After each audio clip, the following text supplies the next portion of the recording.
ਵਾਹਿਗੁਰੂ ਜੀ ਕਾ ਖਾਲਸਾ ਵਾਹਿਗੁਰੂ ਜੀ ਕੀ ਫਤਿਹ ਜੀ। ਸਾਰੇ ਵੀਰ ਭੈਣਾਂ ਨੂੰ ਸਵਾਗਤ ਹੈ ਜੀ ਤੁਹਾਡਾ ਆਨਲਾਈਨ ਗੁਰਮਤਿ ਕਲਾਸ ਵਿੱਚ। ਜਿਵੇਂ ਕਿ ਆਪ ਸਾਰਿਆਂ ਨੂੰ ਪਤਾ ਹੈ, ਅਸੀਂ ਮਾਰੂ ਕੀ ਦੂਜੀ ਵਾਰ ਦੇ ਵਿਚਾਰ ਪਰਸਪਰ ਸਾਂਝੀ ਕਰਕੇ ਜੀਵਨ ਜੁਗਤ ਸਿੱਖਣ ਦਾ ਯਤਨ ਕਰ ਰਹੇ ਹਾਂ। ਕੱਲ ਤੱਕ ਅਸੀਂ 20 ਪੌੜੀਆਂ ਦੀ ਵਿਚਾਰ ਸਾਂਝੀ ਕਰ ਚੁੱਕੇ ਹਾਂ। ਅੱਜ ਅਸੀਂ 21 ਨੰਬਰ ਪੌੜੀ ਦੀ ਵਿਚਾਰ ਸਾਂਝੀ ਕਰਾਂਗੇ। ਇਸ ਪੌੜੀ ਦੇ ਨਾਲ ਪਹਿਲਾ ਸ਼ਲੋਕ ਸਾਹਿਬ ਸ੍ਰੀ ਗੁਰੂ ਅਰਜਨ ਪਾਤਸ਼ਾਹ ਜੀ ਦਾ ਉਚਾਰਨ ਕੀਤਾ ਹੈ। ਆਦਿ ਸ੍ਰੀ ਗੁਰੂ ਗ੍ਰੰਥ ਸਾਹਿਬ ਜੀ ਦੇ ਪਾਵਨ ਅੰਗ 1101 ਤੇ ਅੰਕਿਤ ਹੈ। ਸ਼ਲੋਕ ਦੱਖਣੇ ਮਹਿਲਾ ਪੰਜਵਾਂ। ਲੱਗੜੀਆਂ ਪਿਰਿਅਨ ਪੇਖੰਦੀਆਂ ਨਾ ਤਿਪੀਆਂ। ਪਿਰਿਅਨ ਦਾ ਮਤਲਬ ਪਤੀ ਦੇ ਨਾਲ, ਪ੍ਰਭੂ ਦੇ ਨਾਲ। ਲੱਗੜੀਆਂ ਦਾ ਮਤਲਬ ਲੱਗੀਆਂ ਹੋਈਆਂ ਅੱਖਾਂ ਦੀ ਪ੍ਰੀਤ ਪ੍ਰਭੂ ਦੇ ਨਾਲ। ਪੇਖੰਦੀਆਂ ਦਾ ਮਤਲਬ ਵੇਖਦੀਆਂ ਹੋਈਆਂ। ਨਾ ਤਿੱਪੀਆਂ ਦਾ ਮਤਲਬ ਰੱਜਦੀਆਂ ਨਹੀਂ, ਤ੍ਰਿਪਤ ਨਹੀਂ ਹੁੰਦੀਆਂ। ਮੇਰੀਆਂ ਅੱਖਾਂ ਪਤੀ ਪ੍ਰਭੂ ਨਾਲ ਲੱਗੀਆਂ ਹੋਈਆਂ ਨੇ। ਹੁਣ ਇਹ ਅੱਖਾਂ ਉਹਨੂੰ ਵੇਖ ਵੇਖ ਕੇ ਰੱਜਦੀਆਂ ਨਹੀਂ, ਅੱਕਦੀਆਂ ਨੇ। ਯਾਨੀ ਅੱਖਾਂ ਦੇ ਨਾਲ ਪ੍ਰਭੂ ਨੂੰ ਵੇਖਣਾ ਹੈ ਔਰ ਉਹਨੂੰ ਵੇਖ ਵੇਖ ਕੇ ਰੱਜਦੀਆਂ ਨਹੀਂ, ਸੰਤੁਸ਼ਟ ਨੇ ਔਰ ਉਹਨਾਂ ਨੂੰ ਵੇਖਣ ਦੀ ਹੋਰ ਤਾਂਘ ਹੈ। ਅੱਖਾਂ ਪ੍ਰਭੂ ਦੇ ਵਿੱਚ ਲੱਗੀਆਂ ਹੋਈਆਂ ਨੇ। ਹੁਣ ਇਹ ਚੀਜ਼ ਸਮਝਣ ਵਾਲੀ ਹੈ ਕਿ ਪ੍ਰਭੂ ਕਿੱਥੇ ਹੈ। ਇਹ ਸਾਰਾ ਦਿਸਦਾ ਜਗਤ ਜਿਹੜਾ ਹੈ ਰੱਬ ਦਾ ਰੂਪ ਹੈ। ਇਹ ਵਿਸ ਸੰਸਾਰ ਤੁਮ ਦੇਖਦੇ ਇਹ ਹਰ ਕਾ ਰੂਪ ਹੈ। ਇਹਨੂੰ ਰੱਬ ਦੇ ਰੂਪ ਵਿੱਚ ਵੇਖ ਰਹੀਆਂ ਨੇ ਅੱਖਾਂ। ਜਹ ਜਹ ਪੇਖੋਂ ਤਹ ਹਜੂਰ ਦੂਰ ਕਤਹੁ ਨਾ ਜਾਈ। ਜਾਂ ਜੋ ਦਿਸੈ ਸੋ ਤੇਰਾ ਰੂਪ, ਗੁਣ ਨਿਧਾਨ ਗੋਵਿੰਦ ਅਨੂਪ। ਇਹ ਸੋਚ ਅੰਦਰ ਬਣ ਗਈ ਹੈ ਔਰ ਕਾਸ਼ ਇਹ ਸੋਚ ਹਰ ਇਨਸਾਨ ਦੀ ਬਣ ਜਾਏ ਤਾਂ ਕਿੰਨਾ ਸੁਹਾਵਣਾ ਇਹ ਜੀਵਨ, ਕਿੰਨਾ ਸੁਹਾਵਣਾ ਇਹ ਸੰਸਾਰ ਹੋ ਜਾਏਗਾ ਔਰ ਸਾਡੀਆਂ ਅੱਖਾਂ ਹੀ ਸਾਡੀ ਤ੍ਰਿਪਤੀ ਦਾ ਕਾਰਨ ਬਣ ਜਾਣਗੀਆਂ। ਹੁਣ ਅਸੀਂ ਇਹਨਾਂ ਅੱਖਾਂ ਦੇ ਨਾਲ ਮੇਰ ਤੇਰ ਦੇ ਵਿਤਕਰਿਆਂ ਵਾਲੇ ਰੂਪ ਵਿੱਚ ਇੱਕ ਦੂਜੇ ਨੂੰ ਤੱਕਦੇ ਹਾਂ। ਹੁਣ ਸਾਡੀ ਬਿਰਤੀ ਵੇਖਣ ਵਾਲੀ ਇਹ ਹੈ ਕਿ ਸੰਸਾਰ ਦੁੱਖਾਂ ਦਾ ਘਰ ਹੈ। ਜਾਂ ਜੋ ਵੀ ਕੁਝ ਅਸੀਂ ਵੇਖਦੇ ਹਾਂ, ਸਾਡੀ ਜੈਸੀ ਵੀ ਨੈਗੇਟਿਵ ਮਾਨਸਿਕਤਾ ਹੈ, ਪਰ ਜੇ ਮਾਨਸਿਕਤਾ ਮਹਾਨ ਹੋ ਜਾਏ, ਸੋਚ ਮਹਾਨ ਹੋ ਜਾਏ ਤਾਂ ਗੁਰੂ ਸਾਹਿਬ ਜੀ ਇਸ ਸੰਸਾਰ ਨੂੰ ਆਰਤੀ ਕਰਦਾ ਹੋਇਆ ਤੱਕ ਰਹੇ ਨੇ। ਗਗਨ ਮੈਥਾਲ ਰਵ ਚੰਦ ਦੀਪਕ ਬਣੇ। ਗੁਰੂ ਸਾਹਿਬ ਇਸ ਸੰਸਾਰ ਵੱਲ ਵੇਖਦੇ ਨੇ ਤਾਂ ਉਹ ਕਹਿੰਦੇ ਨੇ ਪੌਣ ਪਾਣੀ ਬੈਸੰਤਰ ਇਹ ਸਭ ਪ੍ਰਭੂ ਨੂੰ ਗਾ ਰਹੇ ਨੇ। ਪੂਰੇ ਦਾ ਪੂਰਾ ਸੰਸਾਰ ਇੱਕ ਸੰਗੀਤਮਈ ਦੁਨੀਆ ਨਜ਼ਰੀ ਪੈ ਰਿਹਾ। ਇਹ ਜੀਵਨ ਸੰਗੀਤਮਈ ਹੋ ਜਾਏਗਾ। ਜ਼ਰੂਰਤ ਸਿਰਫ ਵੇਖਣ ਦੀ ਹੈ ਕਿ ਅਸੀਂ ਕਿਸ ਰੂਪ ਦੇ ਵਿੱਚ ਵੇਖਦੇ ਹਾਂ। ਤੇ ਗੁਰੂ ਜੀ ਕਹਿੰਦੇ ਨੇ ਇਹਨੂੰ ਵੇਖ ਵੇਖ ਕੇ ਮੇਰੀਆਂ ਜੋ ਅੱਖਾਂ ਨੇ ਉਹ ਰੱਜਦੀਆਂ ਨਹੀਂ, ਮੇਰੀ ਪ੍ਰੀਤ ਪ੍ਰਭੂ ਦੇ ਨਾਲ ਲੱਗੀ ਹੋਈ ਹੈ। ਦੂਜੀ ਗੱਲ, ਹੁਣ ਅਸੀਂ ਅੱਖਾਂ ਦੇ ਨਾਲ ਕੀ ਵੇਖਦੇ ਹਾਂ, ਕੀ ਸੋਚਦੇ ਹਾਂ। ਜੋ ਸਾਡੀ ਅੰਦਰ ਦੀ ਸੋਚ ਹੈ, ਨੈਗੇਟਿਵ ਜਾਂ ਪੋਜ਼ਿਟਿਵ। ਤੇ ਜੇ ਅੰਦਰ ਦੀ ਸੋਚ ਨੂੰ ਗੁਣਾਂ ਦੇ ਨਾਲ ਲਗਾ ਲਿਆ ਜਾਏ, ਪੋਜ਼ਿਟਿਵ ਕਰ ਲਿਆ ਜਾਏ, ਤਾਂ ਫਿਰ ਇਹ ਸੰਸਾਰ ਨੂੰ ਵੇਖ ਕੇ ਕਿੰਨੀ ਖੁਸ਼ੀ ਆ ਸਕਦੀ ਹੈ ਸਾਡੇ ਜੀਵਨ ਦੇ ਅੰਦਰ। ਹਬ ਮੰਝਾਊ ਸੋ ਧਣੀ ਬਿਆ ਨਾ ਡਿਠੋ ਕੋਈ। ਹਬ ਦਾ ਮਤਲਬ ਸਭ, ਹਬ ਮਝਾਊ ਦਾ ਮਤਲਬ ਸਭ ਦੇ ਅੰਦਰ, ਬਿਆ ਦਾ ਮਤਲਬ ਦੂਸਰਾ। ਗੁਰੂ ਜੀ ਕਹਿੰਦੇ ਨੇ ਹੁਣ ਮੈਂ ਉਸ ਮਾਲਕ ਨੂੰ ਸਾਰਿਆਂ ਦੇ ਵਿੱਚ ਵੇਖਦਾ ਹਾਂ, ਸਭ ਦੇ ਵਿੱਚ ਮੈਨੂੰ ਇੱਕ ਹੀ ਦਿਸ ਰਿਹਾ। ਹਬ ਮੰਝਾਊ ਸੋ ਧਣੀ, ਸਾਰਿਆਂ ਦੇ ਅੰਦਰ ਪ੍ਰਭੂ ਵਸ ਰਿਹਾ ਹੈ। ਬਿਆ ਨਾ ਡਿਠੋ ਕੋਈ, ਮੈਂ ਕਿਤੇ ਵੀ ਉਸ ਤੋਂ ਦੂਜਾ ਨਹੀਂ ਵੇਖਿਆ। ਬਿਆ ਦਾ ਮਤਲਬ ਦੂਜਾ। ਮੈਂ ਕੋਈ ਦੂਜਾ ਨਹੀਂ ਵੇਖਿਆ ਕਿ ਰੱਬ ਤੋਂ ਬਿਨਾਂ ਦੂਜਾ ਵੀ ਹੈ। ਰੱਬ ਤੋਂ ਬਿਨਾਂ ਮੈਨੂੰ ਕੋਈ ਦੂਜਾ ਨਹੀਂ ਦਿਸ ਰਿਹਾ, ਸਭ ਦੇ ਵਿੱਚ ਇੱਕ ਹੀ ਦਿਸ ਰਿਹਾ ਹੈ। ਹੁਣ ਦੇਖੋ ਕਿੰਨੀ ਵੱਡੀ ਮਹਾਨ ਸੋਚ ਹੈ। ਇਸ ਸੋਚ ਨੂੰ ਅਪਣਾਉਣ ਦੀ ਲੋੜ ਹੈ। ਇਸ ਸੋਚ ਨੂੰ ਅਪਣਾਉਣ ਦੀ ਲੋੜ ਹੈ, ਇੰਪਲੀਮੈਂਟ ਕਰਨ ਦੀ ਲੋੜ ਹੈ ਕਿ ਹਰ ਇੱਕ ਦੇ ਵਿੱਚ ਆਪਣਾ ਆਪਾ ਨਜ਼ਰ ਆਵੇ, ਹਰ ਇੱਕ ਦੇ ਅੰਦਰ ਆਪਣਤ ਨਜ਼ਰ ਆਵੇ, ਕੋਈ ਬੇਗਾਨਾ ਨਜ਼ਰੀ ਨਾ ਪਵੇ। ਹਰ ਇੱਕ ਦੇ ਅੰਦਰ ਉਹ ਪ੍ਰਭੂ ਵਸ ਰਿਹਾ ਹੈ। ਹਰ ਥਾਂ ਦੇ ਉੱਤੇ ਵੇਖਣ ਦੀ ਬਿਰਤੀ ਬਣ ਜਾਏ, ਐਸੀ ਸੋਚ ਬਣ ਜਾਏ ਔਰ ਬੰਦਾ ਜੇ ਸੋਚ ਦੇ ਨਾਲ ਜ਼ਿੰਦਗੀ ਜੀਵੇ ਤਾਂ ਕਿੰਨਾ ਸੌਖਾ ਸੁਖਾਲਾ ਇਹ ਜੀਵਨ ਹੋ ਸਕਦਾ ਹੈ ਜਿਸ ਨੂੰ ਬੰਦੇ ਨੇ ਇੰਨਾ ਔਖਾ ਕੀਤਾ ਹੋਇਆ ਹੈ। ਔਰ ਫਿਰ ਜਦੋਂ ਅਸੀਂ ਐਸੀਆਂ ਪਾਵਨ ਬਾਣੀ ਦੀਆਂ ਪੰਕਤੀਆਂ ਪੜ੍ਹਦੇ ਹਾਂ, ਵਿਚਾਰਦੇ ਹਾਂ, ਤਾਂ ਜੋ ਰੱਬ ਦੇ ਦਰਸ਼ਨਾਂ ਦੀ ਫਿਲਾਸਫੀ ਸਾਨੂੰ ਦਿੱਤੀ ਗਈ ਹੈ ਅੱਜ ਤੱਕ, ਉਹਦੇ ਵਿੱਚ ਔਰ ਇਹਦੇ ਵਿੱਚ ਕਿੰਨਾ ਵੱਡਾ ਫਰਕ ਪੈ ਜਾਂਦਾ ਹੈ ਕਿ ਇਸ ਸੰਸਾਰ ਨੂੰ ਰੱਬ ਦੇ ਰੂਪ ਵਿੱਚ ਵੇਖਣ ਲਈ ਮੈਂ ਤੁਹਾਨੂੰ ਔਰ ਤੁਸੀਂ ਮੈਨੂੰ ਰੱਬ ਦੇ ਰੂਪ ਵਿੱਚ ਵੇਖੋ, ਯਾਨੀ ਇੱਕ ਦੂਜੇ ਨਾਲ ਰੱਬ ਵਰਗੀ ਪ੍ਰੀਤ ਕਰੀਏ, ਤਾਂ ਕਿ ਉਹਦੇ ਵਾਸਤੇ ਅੱਖਾਂ ਬੰਦ ਕਰਨ ਦੀ ਲੋੜ ਹੈ ਜਾਂ ਮਾਲਾ ਫੇਰਨ ਦੀ ਜ਼ਰੂਰਤ ਹੈ ਜਾਂ ਪਹਾੜਾਂ ਤੇ ਚੜਨ ਦੀ ਜ਼ਰੂਰਤ ਹੈ, ਜਾਂ ਕਿ ਡਾਇਰੈਕਟ ਹੀ ਐਸਾ ਹੋ ਸਕਦਾ ਹੈ ਗੁਰੂ ਦੀ ਪਾਵਨ ਬਾਣੀ ਤੇ ਅਮਲ ਕਰਕੇ। ਤਾਂ ਕਿੰਨਾ ਸੌਖਾ ਜੀਵਨ ਕੀਤਾ ਹੈ, ਲੇਕਿਨ ਸਾਨੂੰ ਕਿੰਨਾ ਉਲਝਾਇਆ ਗਿਆ ਹੈ। ਇਸ ਲਈ ਗੁਰੂ ਦੀ ਰਹਿਮਤ ਕਰਨ ਅਸੀਂ ਵੀ ਇਸ ਸੰਸਾਰ ਨੂੰ ਪ੍ਰਭੂ ਦੇ ਰੂਪ ਵਿੱਚ ਵੇਖ ਸਕੀਏ, ਅਸੀਂ ਵੀ ਸਾਰਿਆਂ ਦੇ ਵਿੱਚ ਵਸਦੇ ਇੱਕ ਨੂੰ ਵੇਖੀਏ, ਅੰਦਰੋਂ ਬਾਹਰੋਂ ਇੱਕ ਹੋਈਏ ਔਰ ਹਰ ਇੱਕ ਦੇ ਨਾਲ ਇੱਕ ਜੈਸਾ ਬਿਹੇਵੀਅਰ ਕਰੀਏ। ਮਹਿਲਾ ਪੰਜਵਾਂ, ਕਥੜੀਆਂ ਸੰਤਾਂ ਤੇ ਸੁਖਾਊ ਪੰਧੀਆਂ। ਕਥੜੀਆਂ ਦਾ ਮਤਲਬ ਕਥਾ ਕਹਾਣੀਆਂ, ਉਪਦੇਸ਼, ਬਚਨ। ਸੁਖਾਊ ਦਾ ਮਤਲਬ ਸੁਖ ਦੇਣ ਵਾਲੇ। ਪੰਧੀਆ ਦਾ ਮਤਲਬ ਰਾਸਤਾ, ਪੰਧੀਆ ਦਾ ਮਤਲਬ ਰਾਹ। ਸੰਤਾਂ ਦਾ ਮਤਲਬ ਜੋ ਸਚਿਆਰ ਨੇ, ਪ੍ਰਭੂ ਦੇ ਪਿਆਰੇ ਨੇ, ਰੱਬੀ ਰਜਾ ਵਿੱਚ ਤੁਰਨ ਵਾਲੇ ਨੇ, ਜੋ ਹਰ ਇੱਕ ਦੇ ਅੰਦਰ ਪ੍ਰਭੂ ਨੂੰ ਵੇਖਣ ਵਾਲੇ ਨੇ। ਉਹਨਾਂ ਦੇ ਉਪਦੇਸ਼ਮਈ ਬਚਨ ਸੁਖ ਵਿਖਾਲਣ ਵਾਲਾ ਰਾਸਤਾ ਨੇ। ਗੁਰੂ ਸਾਹਿਬ ਦੀ ਬਾਣੀ ਸੁਖ ਵਿਖਾਲਣ ਵਾਲਾ ਰਾਸਤਾ ਹੈ। ਜੋ ਸਚਿਆਰ ਪੁਰਸ਼ ਨੇ, ਉਹਨਾਂ ਦੇ ਬਚਨ ਸਚਿਆਰ ਸੁਖ ਵਿਖਾਉਣ ਵਾਲਾ ਰਾਸਤਾ ਨੇ। ਜੇ ਅਸੀਂ ਰਾਸਤੇ ਤੇ ਚੱਲਣਾ ਚਾਹੁੰਦੇ ਹਾਂ, ਉਹ ਰਾਹ ਜੋ ਸੁੱਖਾਂ ਦਾ ਰਾਹ ਹੈ, ਤਾਂ ਸਾਨੂੰ ਗੁਰੂ ਪਾਤਸ਼ਾਹ ਦੇ ਪਾਵਨ ਬਚਨਾਂ ਤੇ ਅਮਲ ਕਰਨਾ ਚਾਹੀਦਾ ਹੈ। ਗੁਰੂ ਸਾਹਿਬਾਨ, ਭਗਤ ਜਨ, ਉਹਨਾਂ ਦੇ ਪਾਵਨ ਬਚਨ ਉਹ ਨੇ, ਉਸ ਰਾਸਤੇ ਤੇ ਲੈ ਜਾਂਦੇ ਨੇ ਜੋ ਰਾਸਤਾ ਸੁੱਖਾਂ ਦਾ ਹੈ। ਇਸੇ ਕਰਕੇ ਪਾਵਨ ਬਾਣੀ ਨੂੰ ਪੜ੍ਹਨਾ, ਸੁਣਨਾ ਔਰ ਵਿਚਾਰਨਾ ਚਾਹੀਦਾ ਹੈ। ਨਾਨਕ ਲੱਧੜੀਆਂ ਤਿਨਾਂ ਜਿਨ੍ਹਾਂ ਭਾਗ ਮਥਾਹੜੈ। ਮਥਾਹੜੈ ਦਾ ਮਤਲਬ ਮੱਥੇ ਤੇ, ਤਿਨਾਂ ਦਾ ਮਤਲਬ ਉਹਨਾਂ ਨੂੰ, ਲੱਧੜੀਆਂ ਦਾ ਮਤਲਬ ਇਹ ਚੀਜ਼ਾਂ ਮਿਲਦੀਆਂ ਨੇ, ਪ੍ਰਾਪਤ ਹੁੰਦੀਆਂ ਨੇ। ਭਾਗ ਦਾ ਮਤਲਬ ਲੇਖ, ਸੰਸਕਾਰ। ਮਥਾਹੜੇ ਦਾ ਮਤਲਬ ਮੱਥੇ ਤੇ।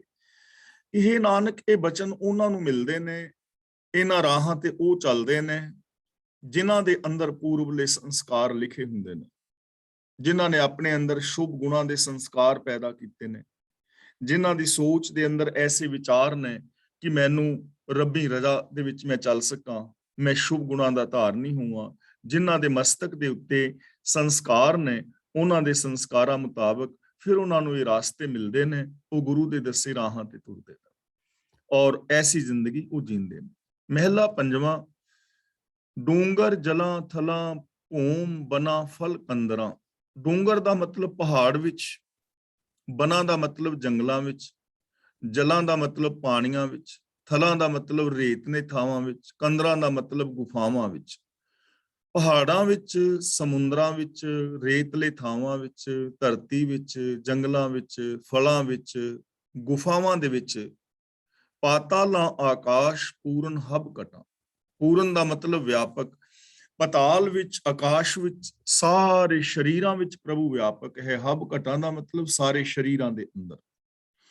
ਪਹਾੜਾਂ ਵਿੱਚ, ਸਮੁੰਦਰਾਂ ਵਿੱਚ, ਰੇਤਲੇ ਥਾਵਾਂ ਵਿੱਚ, ਧਰਤੀ ਵਿੱਚ, ਜੰਗਲਾਂ ਵਿੱਚ, ਫਲਾਂ ਵਿੱਚ, ਗੁਫਾਵਾਂ ਵਿੱਚ, ਪਤਾਲਾਂ ਵਿੱਚ, ਆਕਾਸ਼ਾਂ ਵਿੱਚ, ਹਰ ਹਿਰਦੇ ਦੇ ਅੰਦਰ ਪ੍ਰਭੂ ਵਿਆਪਕ ਹੈ। ਕੋਈ ਵੀ ਐਸੀ ਜਗ੍ਹਾ ਨਹੀਂ ਜਿੱਥੇ ਰੱਬ ਨਾ ਹੋਵੇ, ਉਹ ਆਪ ਹੀ ਫੈਲਿਆ ਹੋਇਆ ਹੈ। ਹੁਣ ਜਦੋਂ ਸਾਰਿਆਂ ਦੇ ਵਿੱਚ ਹੈ, ਚੁਫੇਰੇ ਫੈਲਿਆ ਹੋਇਆ ਹੈ, ਉਹਦੇ ਦਰਸ਼ਨ ਤਾਂ ਹੋ ਰਹੇ ਨੇ, ਪਰ ਅਸੀਂ ਇਸ ਚੀਜ਼ ਨੂੰ ਮੰਨ ਨਹੀਂ ਰਹੇ, ਇੰਪਲੀਮੈਂਟ ਨਹੀਂ ਕਰ ਰਹੇ। ਇਹ ਸਾਡੀ ਆਪਣੀ ਪ੍ਰੋਬਲਮ ਹੈ। ਨਾਨਕ ਪੇਖ ਜੀਓ ਇਕਤ ਸੂਤ ਪਰੂਤੀਆ। ਇਕਤ ਦਾ ਮਤਲਬ ਇੱਕ ਵਿੱਚ, ਪੇਖ ਦਾ ਮਤਲਬ ਵੇਖ ਕੇ, ਜੀਓ ਦਾ ਮਤਲਬ ਮੈਂ ਜਿਉਂਦਾ ਹਾਂ, ਮੇਰੇ ਅੰਦਰ ਆਤਮਿਕ ਜੀਵਨ ਪੈਦਾ ਹੁੰਦਾ ਹੈ, ਆਤਮਿਕ ਜੀਵਨ ਦੀ ਰੌਂ ਪੈਦਾ ਹੁੰਦੀ ਹੈ, ਮੇਰੇ ਅੰਦਰ ਜਿੰਦ ਜਾਨ ਪੈ ਜਾਂਦੀ ਹੈ, ਮੈਨੂੰ ਆਤਮਿਕ ਜੀਵਨ ਮਿਲਦਾ ਹੈ। ਇਕਤ ਦਾ ਮਤਲਬ ਇੱਕ ਵਾਰ, ਸੂਤ ਦਾ ਮਤਲਬ ਸੂਤਰ ਵਿੱਚ। हे ਨਾਨਕ, ਜਿਸ ਪ੍ਰਭੂ ਨੇ ਸਾਰੀ ਰਚਨਾ ਨੂੰ ਇੱਕੋ ਧਾਗੇ ਵਿੱਚ ਪਰੋ ਰੱਖਿਆ ਹੈ, ਉਹਨੂੰ ਵੇਖ ਕੇ ਮੈਨੂੰ ਆਤਮਿਕ ਜੀਵਨ ਮਿਲਦਾ ਹੈ। ਇੱਕੋ ਧਾਗਾ ਕਾਹਦਾ ਹੈ? ਹੁਕਮ ਦਾ ਧਾਗਾ। ਇਹ ਸਾਰੀ ਕਾਇਨਾਤ ਨੂੰ ਹੁਕਮ ਦੇ ਅੰਦਰ ਪਰੋਇਆ ਹੋਇਆ ਹੈ। ਇੱਕ ਹੁਕਮ ਦੇ ਅੰਦਰ ਸਾਰੀ ਕਾਇਨਾਤ ਚੱਲ ਰਹੀ ਹੈ। ਨਿੱਕੇ ਜਿਹੇ ਰੇਤ ਦੇ ਕਿਣਕੇ ਤੋਂ ਲੈ ਕੇ ਵੱਡੇ ਸਾਰੇ ਯੂਨੀਵਰਸ ਤੱਕ, ਅਨੇਕ ਖੰਡ ਮੰਡਲ, ਬ੍ਰਹਿਮੰਡ, ਜੀਵ ਜੰਤੂ ਸਭ ਰੱਬੀ ਸਿਸਟਮ ਵਿੱਚ, ਲਾ ਆਫ ਨੇਚਰ ਦੇ ਅੰਦਰ ਕੰਮ ਕਰ ਰਹੇ ਨੇ। ਜਿਸ ਪ੍ਰਭੂ ਦੇ ਹੁਕਮ ਦੇ ਅੰਦਰ ਸਾਰੀ ਕਾਇਨਾਤ ਪਰੁਚੀ ਹੋਈ ਹੈ, ਉਸ ਪ੍ਰਭੂ ਨੂੰ ਵੇਖ ਕੇ ਮੈਨੂੰ ਆਤਮਿਕ ਜੀਵਨ ਮਿਲਦਾ ਹੈ। ਪੇਖ ਜੀਓ ਦਾ ਮਤਲਬ ਉਹਨੂੰ ਵੇਖ ਕੇ ਮੈਂ ਜਿਉਂ ਪੈਂਦਾ ਹਾਂ, ਉਹਨੂੰ ਵੇਖ ਕੇ ਮੇਰੇ ਜੀਵਨ ਦੇ ਅੰਦਰ ਖੁਸ਼ੀ ਪੈਦਾ ਹੁੰਦੀ ਹੈ, ਆਤਮਿਕ ਜ਼ਿੰਦਗੀ ਪੈਦਾ ਹੁੰਦੀ ਹੈ। ਔਰ ਹਕੀਕਤ ਹੈ, ਉਹਨੂੰ ਆਪਣੇ ਅੰਦਰ ਵੇਖੋਗੇ, ਰੱਬੀ ਗੁਣਾਂ ਨੂੰ, ਉਹਦੇ ਹੁਕਮ ਅਨੁਸਾਰ ਜ਼ਿੰਦਗੀ ਜੀਵੋਗੇ ਤਾਂ ਅੰਦਰ ਇਨਸਾਨੀਅਤ ਪੈਦਾ ਹੋ ਜਾਏਗੀ, ਅੰਦਰ ਖੁਸ਼ੀ ਔਰ ਖੇੜਾ ਪੈਦਾ ਹੋ ਜਾਏਗਾ। ਪੌੜੀ, ਹਰ ਜੀ ਮਾਤਾ, ਹਰ ਜੀ ਪਿਤਾ, ਹਰ ਜੀਓ ਪ੍ਰਤਿਪਾਲਕ। ਪ੍ਰਭੂ ਮੇਰਾ ਮਾਤਾ ਪਿਤਾ ਹੈ, ਯਾਨੀ ਮੈਨੂੰ ਮਾਪਿਆਂ ਵਾਂਗ ਪਾਲਣ ਵਾਲਾ ਹੈ। ਜਿਵੇਂ ਮਾਂ-ਬਾਪ ਬੱਚੇ ਦੀ ਪਾਲਣਾ ਕਰਦੇ ਨੇ, ਐਵੇਂ ਪ੍ਰਭੂ ਮੇਰੀ ਪਾਲਣਾ ਕਰਦਾ ਹੈ।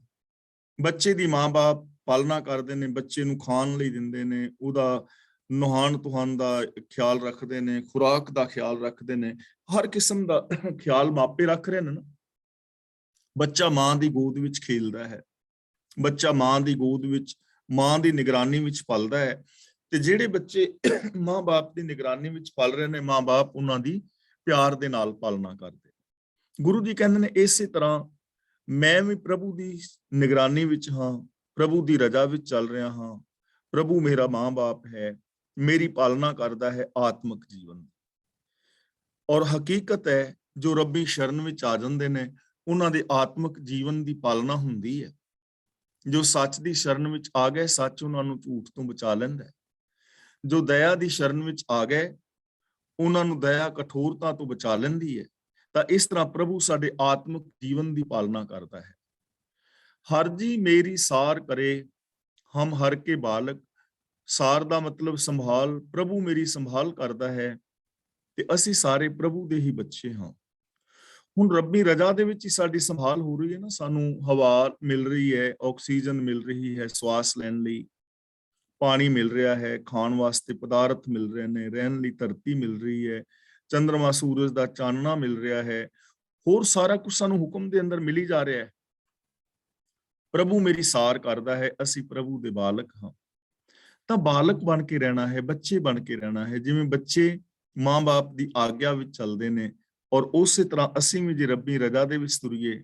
ਤੇ ਦੂਜੀ ਗੱਲ ਕਿ ਸਾਡੇ ਸਾਰਿਆਂ ਦਾ ਮਾਤਾ ਪਿਤਾ ਪ੍ਰਭੂ ਹੈ, ਅਸੀਂ ਸਾਰੇ ਹਰੀ ਦੇ ਬੱਚੇ ਹਾਂ। ਜੇ ਇਸ ਗੱਲ ਨੂੰ ਲੋਕ ਮੰਨ ਲੈਣ ਤੇ ਫਿਰ ਭੈਣਾਂ ਭਰਾਵਾਂ ਵਾਲਾ ਪਿਆਰ ਹੋਏਗਾ ਨਾ ਦੁਨੀਆ ਵਿੱਚ, ਫਿਰ ਈਰਖਾ, ਦਵੇਸ਼, ਵੈਰ, ਵਿਰੋਧ ਨਹੀਂ ਰਹੇਗਾ। ਸਹਿਜੇ ਸਹਿਜ ਖਿਲਾਏਂਦਾ, ਨਹੀਂ ਕਰਦਾ ਆਲਕ। ਸਹਿਜ ਦਾ ਮਤਲਬ ਸਹਿਜ ਅਵਸਥਾ ਵਿੱਚ, ਆਤਮਿਕ ਅਡੋਲਤਾ ਵਿੱਚ। ਆਲਕ ਦਾ ਮਤਲਬ ਆਲਸ।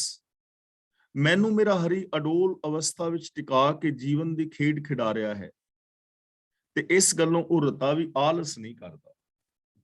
ਰੱਬ ਮੈਨੂੰ ਆਤਮਿਕ ਜੀਵਨ ਦੇ ਅੰਦਰ ਖਿਲਾ ਰਿਹਾ ਹੈ, ਔਰ ਉਹ ਰੱਬ ਆਲਸ ਨਹੀਂ ਕਰਦਾ ਕਿ ਕਦੇ ਖਿਡਾ ਲੈ ਤੇ ਕਦੇ ਨਾ ਖਿਡਾਏ। ਹਾਂ, ਮੈਂ ਹੀ ਰੱਬ ਦੀ ਗੋਦ ਚੋਂ ਬਾਹਰ ਨਿਕਲ ਜਾਵਾਂ, ਉਹ ਵੱਖਰੀ ਗੱਲ ਹੈ। ਮਾਂ ਤੇ ਬੱਚੇ ਨੂੰ ਹਰ ਵਕਤ ਖਿਲਾਉਂਦੀ ਹੈ, ਬੱਚਾ ਹੀ ਮਾਂ ਤੋਂ ਦੂਰ ਚਲਾ ਜਾਏ, ਉਹ ਗੱਲ ਵੱਖਰੀ ਹੈ। ਮਾਂ ਦੀ ਪਿਓ ਦੀ ਗੱਲ ਨਾ ਮੰਨੇ, ਉਹ ਇੱਕ ਵੱਖਰਾ ਟੌਪਿਕ ਹੈ। ਤਾਂ ਰੱਬ ਸਾਨੂੰ ਆਤਮਿਕ ਅਡੋਲਤਾ ਵਿੱਚ ਹਮੇਸ਼ਾ ਹੀ ਖਿਲਾਉਂਦਾ ਹੈ, ਆਨੰਦ ਬਖਸ਼ਦਾ ਹੈ, ਜੇ ਅਸੀਂ ਆਤਮਿਕ ਅਡੋਲਤਾ ਵਿੱਚ ਰਹੀਏ। ਪਰ ਜੇ ਅਸੀਂ ਆਪ ਹੀ ਆਤਮਿਕ ਅਡੋਲਤਾ ਵਿੱਚ ਨਹੀਂ ਟਿਕਦੇ ਤਾਂ ਉਹ ਸਾਡੀ ਪ੍ਰੋਬਲਮ ਹੈ। ਆਤਮਿਕ ਅਡੋਲਤਾ ਦਾ ਮਤਲਬ ਮਨ, ਬਚਨ ਔਰ ਕਰਮ ਦੀ ਇਕਸਾਰਤਾ। ਜਦੋਂ ਅਸੀਂ ਅੰਦਰੋਂ ਬਾਹਰੋਂ ਸੱਚ ਨਾਲ, ਪਿਆਰ ਦੇ ਨਾਲ ਜੁੜ ਜਾਂਦੇ ਹਾਂ ਤਾਂ ਕਿੰਨੀ ਖੁਸ਼ੀ ਔਰ ਖੇੜਾ ਮਹਿਸੂਸ ਕਰਦੇ ਹਾਂ। ਤੇ ਇਸ ਚੀਜ਼ ਦੇ ਵਿੱਚ ਰੱਬ ਵੱਲੋਂ ਤਾਂ ਕੋਈ ਆਲਸ ਨਹੀਂ, ਉਹ ਤਾਂ ਹਰ ਵਕਤ, ਉਹਦਾ ਹਰ ਨਿਯਮ ਹਰ ਵਕਤ ਤਿਆਰ ਹੈ। ਆਲਸ ਅਸੀਂ ਹੀ ਕਰਦੇ ਹਾਂ, ਅਸੀਂ ਹੀ ਇਹਨਾਂ ਚੀਜ਼ਾਂ ਤੋਂ ਵਾਂਝੇ ਰਹਿ ਜਾਂਦੇ ਹਾਂ। ਰੱਬ ਵੱਲੋਂ ਕੋਈ ਆਲਸ ਨਹੀਂ ਹੈ, ਕੁਦਰਤ ਵੱਲੋਂ ਕੋਈ ਆਲਸ ਨਹੀਂ ਹੈ। ਔਗਣ ਕੋ ਨਾ ਚਿਤਾਰਦਾ, ਗੱਲ ਸੇਤੀ ਲਾਇਕ। ਕੋ ਦਾ ਮਤਲਬ ਕੋਈ। ਮੇਰੇ ਕਿਸੇ ਔਗਣ ਨੂੰ ਚੇਤੇ ਨਹੀਂ ਰੱਖਦਾ, ਉਹ ਮੈਨੂੰ ਆਪਣੇ ਗੱਲ ਦੇ ਨਾਲ ਲਾ ਲੈਂਦਾ ਹੈ, ਆਪਣੇ ਗੱਲ ਦੇ ਨਾਲ ਲਾਈ ਰੱਖਦਾ ਹੈ। ਜਿਵੇਂ ਐਸੀਆਂ ਛੋਟੀ ਮੋਟੀ ਗਲਤੀ ਹੋ ਜਾਏ ਨਾ ਇੱਕ ਦੂਜੇ ਤੋਂ, ਤਾਂ ਅਸੀਂ ਇੱਕ ਦੂਜੇ ਨੂੰ ਬੁਲਾਉਣਾ ਛੱਡ ਦਿੰਦੇ ਹਾਂ, ਆਪਣੇ ਭੈਣ ਭਰਾਵਾਂ ਨਾਲ ਮਿਲਣਾ ਵਰਤਣਾ ਛੱਡ ਦਿੰਦੇ ਹਾਂ। ਜੇ ਕੋਈ ਮੁਆਫੀ ਵੀ ਮੰਗੇ ਤਾਂ ਉਹਨੂੰ ਅਸੀਂ ਮੁਆਫ ਵੀ ਨਹੀਂ ਕਰਦੇ। ਲੇਕਿਨ ਰੱਬ ਐਸਾ ਨਹੀਂ ਹੈ। ਜੇ ਕੋਈ ਬੰਦਾ ਗਲਤੀ ਕਰਕੇ ਆਪਣੀ ਭੁੱਲ ਨੂੰ ਸੁਧਾਰਦਾ ਹੈ ਤਾਂ ਉਹਨੂੰ ਫਿਰ ਮੌਕਾ ਦਿੱਤਾ ਜਾਂਦਾ ਹੈ, ਕਿਉਂਕਿ ਉਹ ਚੰਗਾ ਹੋ ਸਕਦਾ ਹੈ, ਔਗਣਾਂ ਨੂੰ ਮੁਆਫ ਕਰਨ ਵਾਲਾ ਹੈ। ਜੇ ਰੱਬੀ ਸ਼ਰਨ ਦੇ ਵਿੱਚ ਮੈਂ ਜਾਂਦਾ ਹਾਂ ਤਾਂ ਮੇਰੇ ਔਗਣ ਮੁੱਕ ਜਾਂਦੇ ਨੇ, ਮੇਰੇ ਅੰਦਰ ਗੁਣ ਪ੍ਰਗਟ ਹੋ ਜਾਂਦੇ ਨੇ। ਤਾਂ ਮੇਰੇ ਔਗਣਾਂ ਨੂੰ ਨਹੀਂ ਚਿਤਾਰਦਾ, ਮੇਰੇ ਔਗਣਾਂ ਨੂੰ ਨਹੀਂ ਵੇਖਦਾ। ਜਦੋਂ ਮੈਂ ਪ੍ਰਭੂ ਦੇ ਗਲੇ ਨਾਲ ਲੱਗਣਾ ਚਾਹਾਂ, ਮੈਂ ਲੱਗ ਸਕਦਾ ਹਾਂ। ਜੋ ਸ਼ਰਨ ਆਵੇ ਤਿਸ ਕੰਠ ਲਾਵੇ।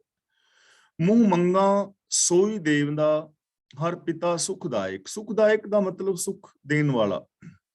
ਮੂੰਹ ਮੰਗਾਂ ਦਾ ਮਤਲਬ ਮੈਂ ਮੂੰਹ ਨਾਲ ਜੋ ਮੰਗਦਾ ਹਾਂ, ਜੋ ਮੂੰਹੋਂ ਮੰਗਦਾ ਹਾਂ, ਜੋ ਕੁਛ ਮੈਂ ਮੂੰਹੋਂ ਮੰਗਦਾ ਹਾਂ, ਮੇਰਾ ਸੁਖਦਾਈ ਪ੍ਰਭੂ ਮੈਨੂੰ ਉਹੀ ਕੁਛ ਦੇ ਦਿੰਦਾ ਹੈ, ਜੋ ਕੁਛ ਮੈਂ ਮੰਗਦਾ ਹਾਂ।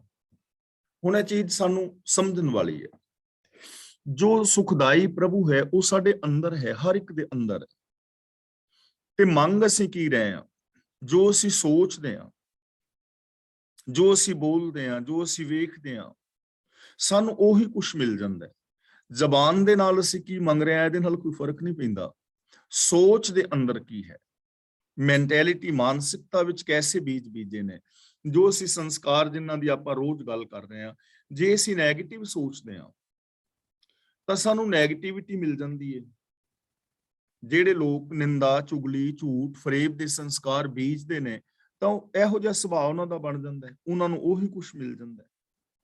ਤੇ ਜਿਹੜੇ ਲੋਕ ਚੰਗਾ ਸੋਚਦੇ ਨੇ, ਦਇਆ, ਪਿਆਰ, ਮੁਹੱਬਤ ਵਾਲੇ ਬੀਜ ਅੰਦਰ ਬੀਜਦੇ ਨੇ, ਉਹਨਾਂ ਨੂੰ ਉਹੀ ਕੁਛ ਮਿਲ ਜਾਂਦਾ ਹੈ।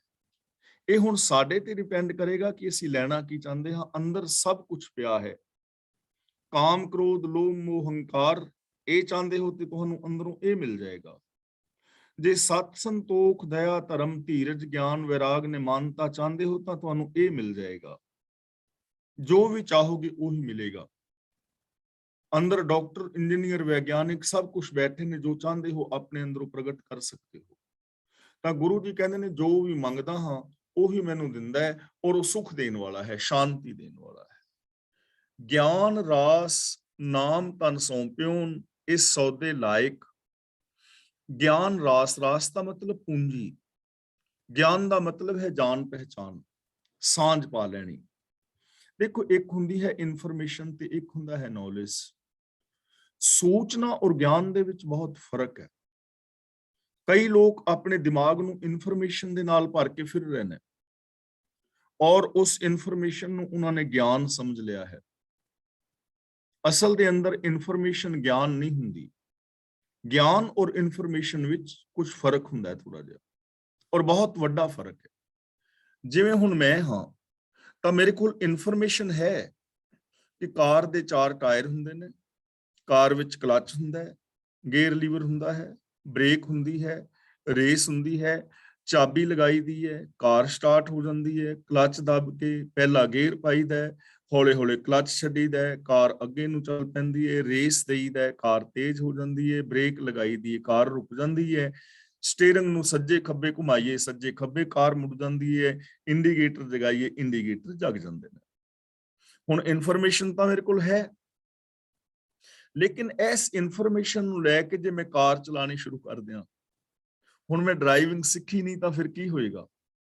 ਇਸ ਇਨਫੋਰਮੇਸ਼ਨ ਨਾਲ ਮੈਂ ਕਾਰ ਨਹੀਂ ਨਾ ਚਲਾ ਸਕਦਾ, ਮੈਂ ਐਕਸੀਡੈਂਟ ਕਰ ਪਵਾਂਗਾ, ਕਿਸੇ ਦੂਜੇ ਦਾ ਵੀ ਨੁਕਸਾਨ ਕਰਾਂਗਾ। ਇਹ ਇਨਫੋਰਮੇਸ਼ਨ ਹੈ। ਗਿਆਨ ਉਦੋਂ ਹੈ ਜਦੋਂ ਮੈਨੂੰ ਵਰਤ ਕੇ ਮੇਰੇ ਅੰਦਰ ਇਹ ਚੀਜ਼ ਚਲੀ ਜਾਏਗੀ, ਇਹਨੂੰ ਪ੍ਰੈਕਟੀਕਲ ਕਰਾਂਗਾ, ਉਦੋਂ ਮੈਂ ਗਿਆਨ ਕਹਿ ਸਕਾਂਗਾ, ਫਿਰ ਮੈਂ ਕਹਿ ਸਕਾਂਗਾ ਕਿ ਐਵੇਂ ਕਾਰ ਚੱਲਦੀ। ਇਸੇ ਤਰ੍ਹਾਂ ਸੱਚ ਬੋਲਣ ਦੇ ਨਾਲ ਬਹੁਤ ਫਾਇਦਾ ਹੁੰਦਾ ਹੈ, ਪਿਆਰ ਦੇ ਨਾਲ ਰਿਹਾ ਜੀਵਨ ਵਿੱਚ ਸ਼ਾਂਤੀ ਆਉਂਦੀ ਹੈ। ਇਹ ਇਨਫੋਰਮੇਸ਼ਨ ਤਾਂ ਹਰ ਇੱਕ ਦੇ ਦਿਮਾਗ ਵਿੱਚ ਭਰੀ ਪਈ ਹੈ, ਲੇਕਿਨ ਇਹ ਸ਼ਾਂਤੀ ਆਉਣੀ ਤਾਂ ਹੈ ਜਦੋਂ ਅਸੀਂ ਇਹਨਾਂ ਚੀਜ਼ਾਂ ਨੂੰ ਇੰਪਲੀਮੈਂਟ ਕਰਾਂਗੇ। ਇੰਪਲੀਮੈਂਟ ਨਹੀਂ ਲੋਕ ਕਰ ਪਾ ਰਹੇ। ਗਿਆਨ, ਇਨਫੋਰਮੇਸ਼ਨ ਬਹੁਤ ਹੈ ਔਰ ਉਸ ਇਨਫੋਰਮੇਸ਼ਨ ਨੂੰ ਗਿਆਨ ਸਮਝ ਲਿਆ ਹੈ, ਫਲਾਂ ਬੰਦਾ ਬੜਾ ਗਿਆਨੀ ਹੈ, ਫਲਾਂ ਬੰਦਾ ਬੜਾ ਵਿਦਵਾਨ ਹੈ। ਗਿਆਨੀ ਹੋ ਸਕਦਾ ਹੈ, ਉਹ ਨਾ ਹੋਵੇ, ਹੋ ਸਕਦਾ ਉਹਦੇ ਕੋਲ ਇਨਫੋਰਮੇਸ਼ਨ ਹੀ ਹੋਵੇ। ਤਾਂ ਗੁਰੂ ਜੀ ਕਹਿੰਦੇ ਨੇ ਗਿਆਨ ਰਾਸ। ਗਿਆਨ ਰਾਸ ਦਾ ਮਤਲਬ ਆਪਣੇ ਨਾਲ ਜਾਣ ਪਛਾਣ, ਰੱਬੀ ਗੁਣਾਂ ਨੂੰ ਇੰਪਲੀਮੈਂਟ ਕਰਨ ਤੋਂ ਬਾਅਦ ਜੋ ਆਨੰਦ ਮਿਲਦਾ ਹੈ, ਉਹ ਮੈਨੂੰ ਗਿਆਨ ਦੀ ਦਾਤ ਰੱਬ ਨੇ ਦੇ ਦਿੱਤੀ ਹੈ, ਕਾਮਨ ਸੈਂਸ ਬਖਸ਼ੀ ਹੈ। ਨਾਮ ਤਨ ਦਾ ਮਤਲਬ ਸਿਫਤ ਸਲਾਹ ਦੀ ਪੂੰਜੀ, ਰੱਬੀ ਗੁਣਾਂ ਦੀ ਪੂੰਜੀ। ਇਸ ਸੌਦੇ ਲਾਇਕ ਦਾ ਮਤਲਬ ਮੈਨੂੰ ਇਹ ਸੌਦਾ ਵਿਹਾਜਨ ਦੇ ਲਾਇਕ ਬਣਾ ਦਿੱਤਾ ਹੈ। ਮੈਂ ਪ੍ਰਭੂ ਦੀ ਸ਼ਰਨ ਵਿੱਚ ਗਿਆ, ਉਸਨੇ ਮੈਨੂੰ ਆਪਣੇ ਨਾਲ ਜਾਣ ਪਛਾਣ ਦੀ ਪੂੰਜੀ ਔਰ ਆਪਣੀ ਸਿਫਤ ਸਲਾਹ ਦੀ ਦਾਤ ਸੌਂਪ ਦਿੱਤੀ ਹੈ ਔਰ ਮੈਨੂੰ ਇਹ ਸੌਦਾ ਵਿਹਾਜਨ ਦੇ ਲਾਇਕ ਬਣਾ ਦਿੱਤਾ ਹੈ। ਮੈਨੂੰ ਇਹ ਚੀਜ਼ਾਂ ਇੰਪਲੀਮੈਂਟ ਕਰਨ ਦੇ ਲਾਇਕ ਬਣਾ ਦਿੱਤਾ ਹੈ। ਮੈਂ ਐਸੀ ਜ਼ਿੰਦਗੀ ਜੀ ਰਿਹਾ ਹਾਂ। ਸਾਂਝੀ ਗੁਰ ਨਾਲ ਬਹਾਲਿਆ, ਸਰਬ ਸੁਖ ਪਾਏ। ਕਿਨੂੰ ਸਾਂਝੀ ਨਹੀਂ ਪੜਨਾ, ਸਾਂਝੀ। ਸਾਂਝੀ ਦਾ ਮਤਲਬ ਭਾਈਵਾਲ, ਪਾਇਕ ਦਾ ਮਤਲਬ ਸੇਵਕ। ਤਾਂ ਗੁਰੂ ਪਾਤਸ਼ਾਹ ਜੀ ਕਹਿੰਦੇ ਨੇ, ਪ੍ਰਭੂ ਨੇ ਮੈਨੂੰ ਸਤਿਗੁਰ ਦੇ ਨਾਲ ਭਾਈਵਾਲ ਬਣਾ ਦਿੱਤਾ ਹੈ ਤੇ ਹੁਣ ਸਾਰੇ ਸੁੱਖ ਮੇਰੇ ਦਾਸ ਬਣ ਗਏ ਨੇ। ਸਰਬ ਸੁੱਖ ਪਾਏਕ, ਪਾਏਕ ਦਾ ਮਤਲਬ ਦਾਸ। ਸਾਰੇ ਸੁੱਖ ਮੇਰੇ ਦਾਸ ਬਣ ਗਏ ਨੇ, ਮੇਰੇ ਚਰਨਾਂ ਦੇ ਦਾਸ ਹੋ ਗਏ ਨੇ। ਯਾਰ ਇਹ ਮੇਰੇ ਅੱਗੇ ਪਿੱਛੇ ਫਿਰ ਰਹੇ ਨੇ, ਸਾਰੇ ਸੁੱਖ ਮੇਰੇ ਦਾਸ ਬਣ ਗਏ ਨੇ, ਕਿਉਂਕਿ ਗੁਰੂ ਨੇ, ਰੱਬ ਨੇ ਮੈਨੂੰ ਗੁਰੂ ਦੇ ਨਾਲ ਭਾਈਵਾਲ ਬਣਾ ਦਿੱਤਾ ਹੈ। ਭਾਈਵਾਲ ਦਾ ਮਤਲਬ ਗੁਰੂ ਦੇ ਨਾਲ ਸਾਂਝ ਬਣਾ ਦਿੱਤੀ ਹੈ। ਗੁਰੂ ਦੀ ਮੱਤ ਦੇ ਨਾਲ ਮੇਰੀ ਸਾਂਝ ਬਣ ਗਈ ਹੈ। ਗੁਰੂ ਦੀ ਸੋਚ ਦੇ ਨਾਲ ਮੇਰੀ ਸਾਂਝ ਬਣ ਗਈ ਹੈ। ਮੇਰੀ ਸਾਂਝ ਹੁਣ ਵਿਕਾਰਾਂ ਨਾਲ ਨਹੀਂ, ਮਨਮਤਾਂ ਨਾਲ ਨਹੀਂ, ਮੇਰੀ ਜੋ ਸੋਚ ਹੈ ਉਹ ਗੁਰੂ ਦੀ ਸੋਚ ਦੇ ਨਾਲ ਬਣ ਗਈ ਹੈ। ਇਸ ਲਈ ਸਾਰੇ ਸੁੱਖ ਮੇਰੇ ਦਾਸ ਹੋ ਗਏ ਨੇ। ਦੇਖੋ, ਅਸੀਂ ਸੁੱਖਾਂ ਵਾਸਤੇ ਮਾਰੇ ਫਿਰਦੇ ਹਾਂ, ਤੇ ਜੇ ਅਸੀਂ ਗੁਰੂ ਦੀ ਸੋਚ ਦੇ ਨਾਲ ਆਪਣੀ ਸੋਚ ਨੂੰ ਮਿਲਾ ਲਈਏ, ਸੁੱਖ ਤੁਹਾਡੇ ਦਾਸ ਹੋ ਜਾਣਗੇ, ਤੁਹਾਡੀ ਸੇਵਾ ਵਿੱਚ ਹਾਜ਼ਰ ਹੋ ਜਾਣਗੇ। ਹਰ ਸੁੱਖ ਤੁਹਾਡੀ ਸੇਵਾ ਵਿੱਚ ਹਾਜ਼ਰ ਹੋ ਜਾਏਗਾ, ਸਰੀਰਕ, ਮਾਨਸਿਕ, ਬੌਧਿਕ, ਆਤਮਿਕ, ਪਰਿਵਾਰਕ, ਵਿਵਹਾਰਕ ਤੌਰ ਤੇ। ਮੈਂ ਨਾਲੋਂ ਕਦੇ ਨਾ ਵਿਛੁੜੈ, ਹਰ ਪਿਤਾ ਸਭਨਾ ਗੱਲਾਂ ਲਾਇਕ। ਗਲਾ ਨਹੀਂ ਪੜਨਾ, ਗੱਲਾਂ। ਮੇਰਾ ਪਿਤਾ ਪ੍ਰਭੂ ਕਦੇ ਵੀ ਮੇਰੇ ਨਾਲੋਂ ਵਿਛੁੜਦਾ ਨਹੀਂ, ਔਰ ਸਾਰੀਆਂ ਗੱਲਾਂ ਕਰਨ ਦੇ ਸਮਰੱਥ ਹੈ, ਯਾਨੀ ਹਰ ਸਰਬ ਸ਼ਕਤੀਮਾਨ ਹੈ, ਸਰਬ ਸ਼ਕਤੀਮਾਨ ਹੈ, ਮੇਰੇ ਨਾਲੋਂ ਕਦੇ ਵੀ ਨਹੀਂ ਵਿਛੁੜਦਾ। ਰੱਬ ਮੇਰੇ ਤੋਂ ਕਦੇ ਵੀ ਦੂਰ ਨਹੀਂ ਜਾਂਦਾ। ਔਰ ਹਕੀਕਤ ਹੈ ਕਿ ਰੱਬ ਤੋਂ ਦੂਰ ਕਿਵੇਂ ਜਾਓਗੇ, ਕਿਉਂਕਿ ਸਰਬ ਵਿਆਪਕ ਹੈ ਨਾ। ਤੇ ਜਿਹੜਾ ਸਰਬ ਵਿਆਪਕ ਹੈ ਉਹ ਤੇ ਹਰ ਵਕਤ ਨਾਲ ਹੈ। ਆਮ ਲੋਕ ਕਹਿੰਦੇ ਨੇ ਵੀ ਮੈਂ ਤੁਹਾਨੂੰ ਰੱਬ ਨੂੰ ਮਿਲਣ ਦਾ ਤਰੀਕਾ ਦੱਸਾਂ, ਜਾਂ ਆਮ ਲੋਕ ਪੁੱਛਦੇ ਨੇ ਰੱਬ ਦੇ ਨਾਲ ਮਿਲਾਪ ਦਾ ਤਰੀਕਾ ਦੱਸੋ। ਇਹ ਸਵਾਲ ਹੀ ਗਲਤ ਹੈ। ਰੱਬ ਤਾਂ ਮਿਲਿਆ ਹੀ ਹੋਇਆ ਹੈ, ਹਰ ਥਾਂ ਤੇ ਸਮਾਇਆ ਹੋਇਆ ਹੈ। ਰੱਬ ਤੋਂ ਦੂਰ ਜਾਣ ਦਾ ਤਰੀਕਾ ਲੱਭੋ। ਕੋਈ ਤਰੀਕਾ ਹੈ ਰੱਬ ਤੋਂ ਦੂਰ ਜਾਣ ਦਾ? ਕਿਹੜੀ ਜਗ੍ਹਾ ਤੇ ਚਲੇ ਜਾਓਗੇ ਜਿੱਥੇ ਰੱਬ ਨਾ ਹੋਵੇ? ਐਸੀ ਕੋਈ ਜਗ੍ਹਾ ਹੈ? ਕੋਈ ਵੀ ਜਗ੍ਹਾ ਨਹੀਂ ਹੈ, ਸਭ ਥਾਂ ਤੇ ਹੈ। ਇਸ ਲਈ ਰੱਬ ਤੋਂ ਦੂਰ ਹੋਣ ਦਾ ਮਤਲਬ ਰੱਬੀ ਗੁਣਾਂ ਤੋਂ ਦੂਰ ਹੋਣਾ ਹੈ। ਅਸੀਂ ਆਪ ਰੱਬ ਨੂੰ ਨਹੀਂ ਵੇਖ ਰਹੇ। ਮੈਂ ਤੁਹਾਡੇ ਵਿੱਚ ਰੱਬ ਨੂੰ ਵੇਖ ਹੀ ਨਹੀਂ ਰਿਹਾ। ਮੈਂ ਤੁਹਾਡੀਆਂ ਜਾਤਾਂ ਵੇਖ ਰਿਹਾ, ਤੁਹਾਨੂੰ ਆਪਣੇ ਔਰ ਪਰਾਏ ਦੇ ਰੂਪ ਵਿੱਚ ਵੇਖ ਰਿਹਾ। ਰੱਬ ਦੇ ਰੂਪ ਵਿੱਚ ਮੈਂ ਵੇਖ ਨਹੀਂ ਰਿਹਾ, ਮੈਂ ਬਿਹੇਵੀਅਰ ਹੀ ਨਹੀਂ ਕਰ ਰਿਹਾ। ਇਹ ਮੇਰੀ ਪ੍ਰੋਬਲਮ ਹੈ। ਤਾਂ ਗੁਰੂ ਜੀ ਕਹਿੰਦੇ ਨੇ ਪ੍ਰਭੂ ਸਾਡੇ ਨਾਲੋਂ ਕਦੇ ਵੀ ਨਹੀਂ ਵਿਛੁੜਦਾ। ਇਹ ਸਤ, ਸੰਤੋਖ, ਦਇਆ, ਧਰਮ ਗੁਣ ਸਾਡੇ ਤੋਂ ਦੂਰ ਕਦੇ ਵੀ ਨਹੀਂ ਹੁੰਦੇ। ਅਸੀਂ ਆਪ ਹੀ ਇਹਨਾਂ ਨੂੰ ਨਹੀਂ ਵਰਤਦੇ, ਹਮੇਸ਼ਾ ਸਾਡੇ ਨਾਲ ਨੇ। ਸ਼ਲੋਕ ਦੱਖਣੇ ਮਹਿਲਾ ਪੰਜਵਾਂ।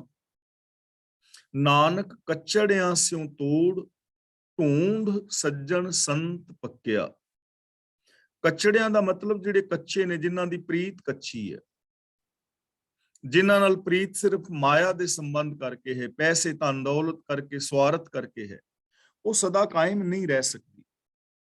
ਜਾਇਦਾਦ ਦੀ ਵੰਡ ਦਾ ਹੋਰ ਕਈ ਸਵਾਰਥਾਂ ਦੇ ਕਾਰਨ ਪ੍ਰੀਤ ਫਿੱਕੀ ਪੈ ਜਾਂਦੀ ਹੈ।